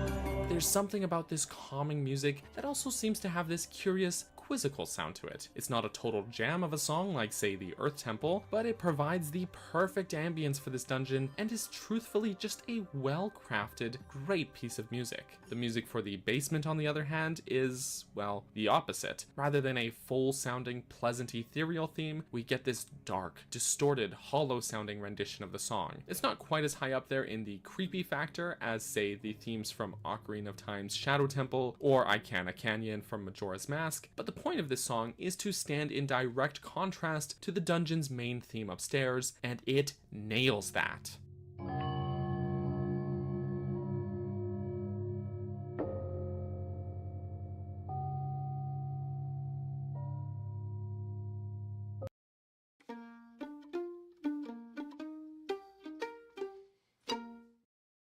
Apartments.com has the most pet-friendly listings. Pet-friendly listings. I just taught him that.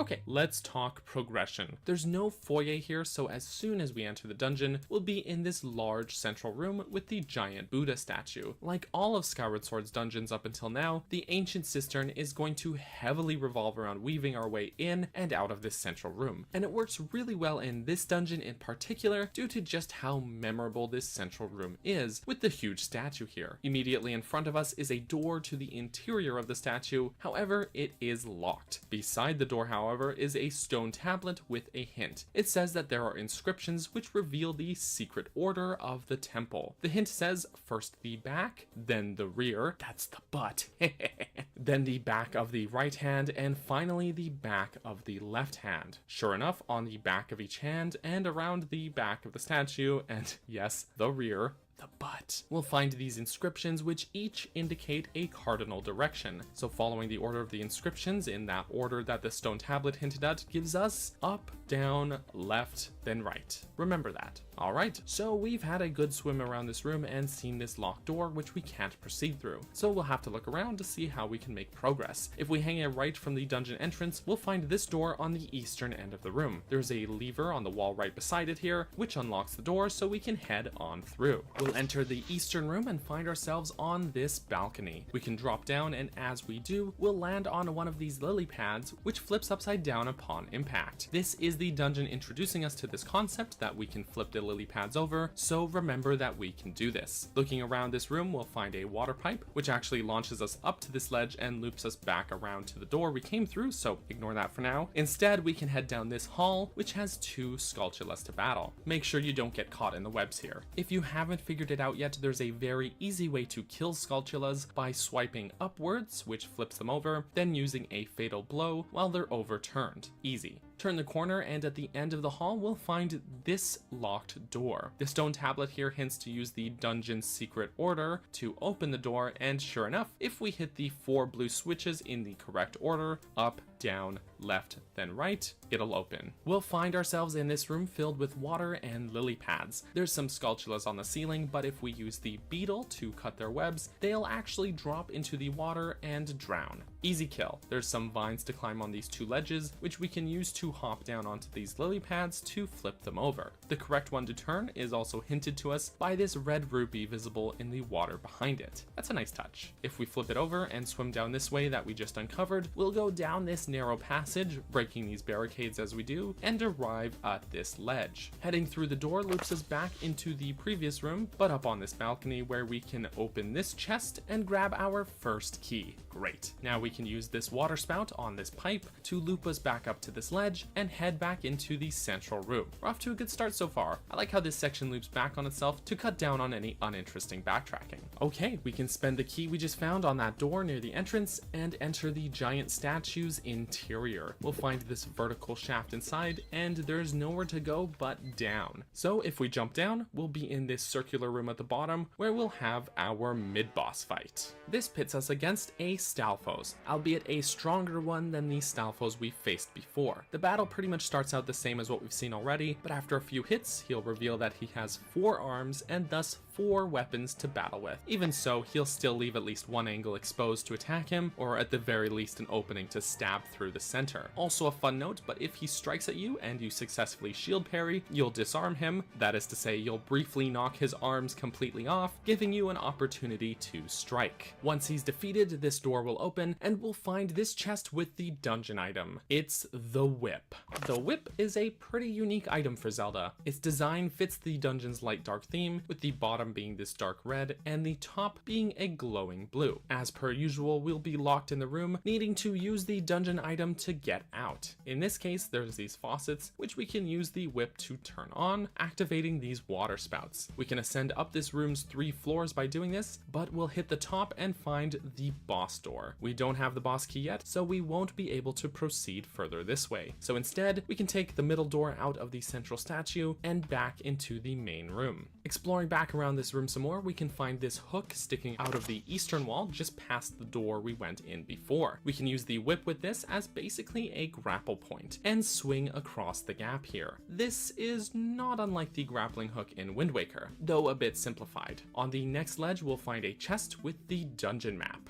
Great. There's a room here that's gated off as well, but we'll come back to that later. If we press on a little further, we'll find at the western end of this room this lever that is out of reach. We can stand on this lily pad, use the whip to turn over the next lily pad so we can hop to that one, and use the whip to pull the lever. This shuts off the water flow from this fish statue, which reveals this entryway below it, somewhat reminiscent of the dungeon entrance itself actually. We can swim through the tunnel and we'll come out into this western room. There's an optional chest around the back of the room here and a Skulltula to battle. The path here is gated shut, but we can actually use the whip through the bars to pull a lever on the other side and open the gates. This next room has a few baddies, but what we'll want to do is swing across the gap with the whip over to these vines, climb around this rotating pillar, pull this lever with the whip to open this gate, then swing across this gap as well. We'll end up in this alcove at the top of the room where we can activate this switch, which opens a whirlpool in the center of the room so we can hop in and get flushed down. This takes us into the dungeon's basement for the first time. We can drop the Skulltulas on the ceiling into the water just like before in order to flip this lily pad and proceed. Swimming through the tunnel will seemingly hit a dead end as there's a locked door which we don't have a key for. However, the bokoblin on the other side of the fence here has the key that we need, so we can actually snatch it from him using the whip and head on through the door. Thanks for the help, buddy. Down the hallway here we'll actually get a tease of where the boss key is. It's down in this pit out of reach. That pit is actually directly below the giant Buddha statue in the main central room, so remember that for later. Next, we'll reach the end of the hallway and find this pipe, which takes us back upstairs. We'll find ourselves in the northernmost part of the dungeon, in that room behind the gate we saw when we found the map. We can actually open that gate now to go back into the main central room to make any backtracking easier. This northern room here is a pretty clever one actually. There's some lily pads in the water here, and just like earlier, there's a tease with a red rupee under this one. If we climb these vines up to this ledge and leap down onto the lily pad to flip it over, then we can swim down the tunnel. We'll reach this staircase which leads up to this ledge that we couldn't reach before, and we can activate this faucet switch with the whip to turn on this water spout directly under the lily pad that we just flipped. So now we can climb back up to that ledge, use the whip to flip the lily pad back over to its original position, and cross over the gap. Next, we can head down the hall and open this gate, and we'll find ourselves on this balcony in the main central room. There's a new enemy type here called a Phoenix, which you can defeat by using the whip on its tail to ground it and deliver a fatal blow. From up here, we have a pretty good view of the central room. If we hang a right, we'll find a series of vine walls to climb. We can climb up here to find an optional chest, and climbing further towards the western end of the room, we'll come up to this protruding section of the walkway. There's a faucet here to create a shortcut back up to this ledge if you need, and this large switch is on the wall which we can reach using the whip, which causes the giant Buddha statue to move. Not unlike the moving central platform in Snowhead Temple actually, except that it's got rooms on the interior like the giant central tower in the Water Temple actually. We'll see the bottom door of the statue lower into the basement room where we saw the boss key earlier. We can head into the central room interior, down to the bottom of the shaft again, and we can exit out that bottom door and find ourselves in the dark basement. Here's where we will encounter the cursed bokoblins. They're just undead bokoblins, and yeah, I think that pretty much speaks for itself. They're slow and not too hard to defeat, but if you have a sacred shield, then you can actually shield bash to momentarily give them pause and leave them vulnerable to attack. But if I'm being real, they're so slow that you really don't have to worry about it. We'll also find this pool of dark liquid, which, although never specified to be, in my own headcanon, is actually malice, just like we see in Breath of the Wild. Okay, there's a path that snakes left around the back of the statue, and we'll come into this room with this huge demon sculpture. It looks really creepy with its angry face and its two bony hands sticking out of the wall like this. There's a bit of a puzzle here, but here's what to do. You can fly into its eyes with the beetle and find a gem switch which will block the flow of malice from the statue's mouth. Now we can use the beetle to grab this bomb and fly it over to destroy this rock which was blocking the path. We can cross the pool of malice across these lily pads and use the whip to swing across this gap over to the ledge that we just unblocked. Great. Next, let's climb up the rotating pillar, climb around this second rotating pillar, and use this switch to change the direction that the pillars are all turning. Now we can safely cross here, follow along the path, climb around this third rotating pillar, turn the switch back to its original position to change the rotation direction back, then climb back around the pillar that we just came from, but the opposite way, and we'll land on this ledge, where at the end of the path, we'll find ourselves at the bottom of this pit filled with bones. Here's where that spider's thread story inspiration really comes into play. There's this single thread in the center of the room to climb up. Cursed bokoblins will chase us up, and if one catches you, then you'll have to shake him off. This is a short section, but man, the tension runs high. It won't take long though, and we'll make it back up to the first floor. We'll be on another ledge in the main central room, and pulling this lever will extend this walkway out over to the same large switch that we activated before. We can turn it back upright to return the giant statue back to its original position so that it's no longer blocking the chest with the boss key. Now we can slide back down the thread into the basement room, and there's a drop back into that section where the statue just was. And in this pit of bones, we'll find this chest with the blessed idol. But no time to celebrate, the statue will start sinking back down, so just ignore all the enemies and run out of there. They'll all get crushed anyways, and this gives us a shortcut back into the giant Buddha statue's interior, so we can ride these water spouts all the way back up and use the blessed idol to open the boss door. Though by boss door I actually mean it just opens up the ceiling of this interior room so we can actually take these stairs up, and we'll be on the top of the giant statue. There's 4 of these switches to activate here, and by doing so it will raise the statue to its highest position, nestled right into this alcove in the ceiling. Now we can take this staircase up and head into the boss room. Before Shopify, were you wondering, where are my sales at? But now you're selling with Shopify. You're easily selling online, in person, and beyond. Discover how millions of entrepreneurs use Shopify to ignite their selling. Sign up for a $1 per month trial period at shopify.com/YouTube audio. They say if it's too good to be true, it must be. But at WGU, you can get your degree with the same accreditations as the large universities. See why over 95% of employers say they would hire another WGU grad. And learn more at wgu.edu.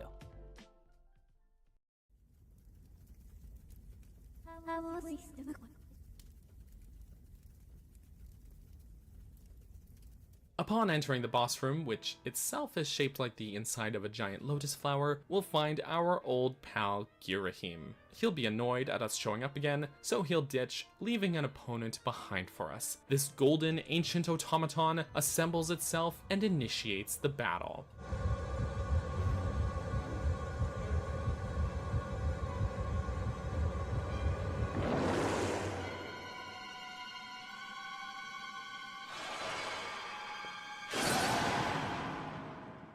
This is Koloktos. His design fits the Eastern-inspired aesthetic of this dungeon perfectly. Supposedly, Koloktos was the guardian of this place, meant to keep out intruders. Now, bit of theory time, but based on the fact that he's in pieces when we first enter, with Girahim perched on top of him, it's possible that Koloktos had actually tried to battle Girahim to drive him out of the temple, only to be defeated. But now he's been cursed by Girahim, filling him with evil energy, perhaps being the first instance of technology being corrupted by malice, not unlike the guardians and divine beasts from Breath of the Wild. At least that's the impression I get here, as we see this dark purple substance within him. Now I'll be upfront, he's all well and cool looking, but gameplay wise, this is where Koloktos shines. This is my favorite boss fight in the game, and it earns that spot for just how fun it is. He'll take massive swings at you, and if you dodge correctly, his weapons will get stuck in the floor. So you can use the whip to latch onto his joints and tear his arms clean off.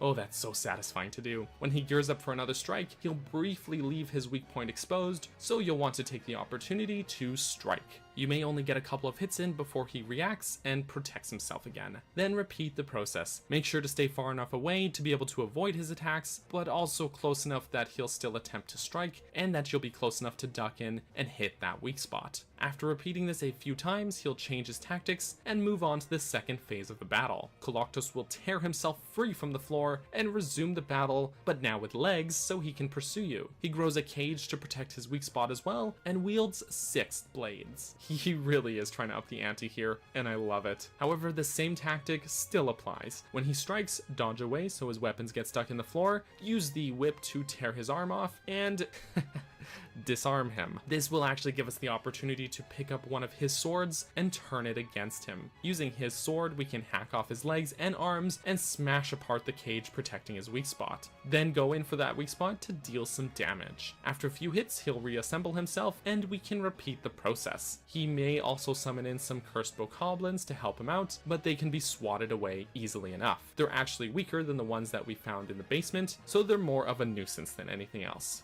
This phase of the battle is why this is my favorite boss fight. Being able to disarm him, literally, and use his weapon against him, and just go absolutely nuts on him in an overpowered frenzy, while not being particularly difficult, is just pure fun. Nothing less than spectacle and fun. This is the kind of boss battle that's not really meant to test your skill so much as just being an absolute blast to do, and I never get tired of it. Once he's defeated, he'll completely fall apart, we'll get our heart container, and we can head into the next room where we'll find the first of the sacred flames. This one is Furor's Flame. Bathing your sword in the flame improves it, increasing its reach and sharpening it, so you now deal double the damage. Nice. What's that mark you got there? So that concludes the Ancient Cistern, my favorite dungeon in Skyward Sword. Looking at the map, it doesn't appear all that large or too long, but the rooms are all pretty sprawling and there's a lot to do here. The dungeon has some of my favorite themes, architecture, and music. It has a lot of ideas going on here, and a lesser game developer could have gotten all of these ideas conflated and created a mess that lacked cohesion, but they pulled it off. They crammed all of these brilliant ideas into one deeply inspired dungeon and did it with grace. This dungeon is a great way to usher us into the game's second act, and it's absolutely a high point of the game for me, though I do still have a few complaints. First off, the doors share their design with Skyview Temple, and I guess it would have been nice for it to have a unique pattern of its own, though ultimately that's barely a complaint, and I may not have even noticed this if we didn't have to retread that dungeon for some reason right before coming here. I do sort of wish the dungeon were a bit longer, but it is still a reasonable length. I guess I just love my time here so much that it's sad when it comes to an end. I also feel like the whole dungeon secret order idea could have been better implemented. When it's first teased out to us, it sounds like it's going to be super important, but it's really just used to unlock one door and that's it. Even if there were just one more puzzle that made use of it, that could have alleviated the issue. These complaints are super minor though. My biggest gripe really just comes from how long it takes to get here, but that's all stuff that's outside of the dungeon, so it's sort of a moot point. Overall, the Ancient Cistern is a fantastic dungeon. It does nearly everything right and then manages to cap it off with what is, in my opinion, the most fun boss battle in the game. I can't sing my praises to the design of this place high enough. It's just a beautiful, serene place, and I can't help but love it.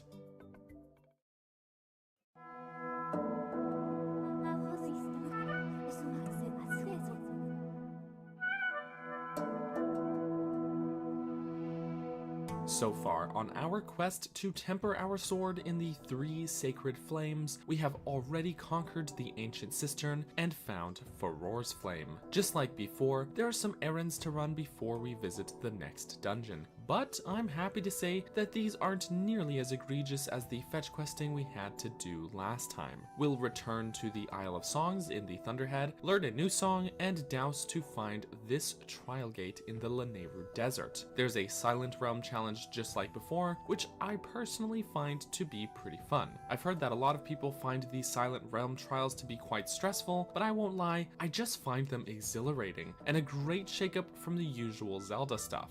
After completing the trial, we'll be rewarded with a new item, the Claw Shots. These items return from Twilight Princess, even coming as a pair. Right away, we'll find these Claw Shot targets all around the desert, which we can use to find treasure and reach new areas that we couldn't before. Specifically, this ledge on the far western end of the desert, which takes us into this cave, where this Goron guy will give us a key to the door that's right there. All so that we can reach the Lanayru Sand Sea. Like the desert before, which used to be a lush green landscape, this area was once a vast ocean, but after centuries the sea dried up, leaving this barren landscape behind. And man, the music here is just fantastic. It perfectly captures the melancholic feel of this great environment changing into a barren wasteland over time.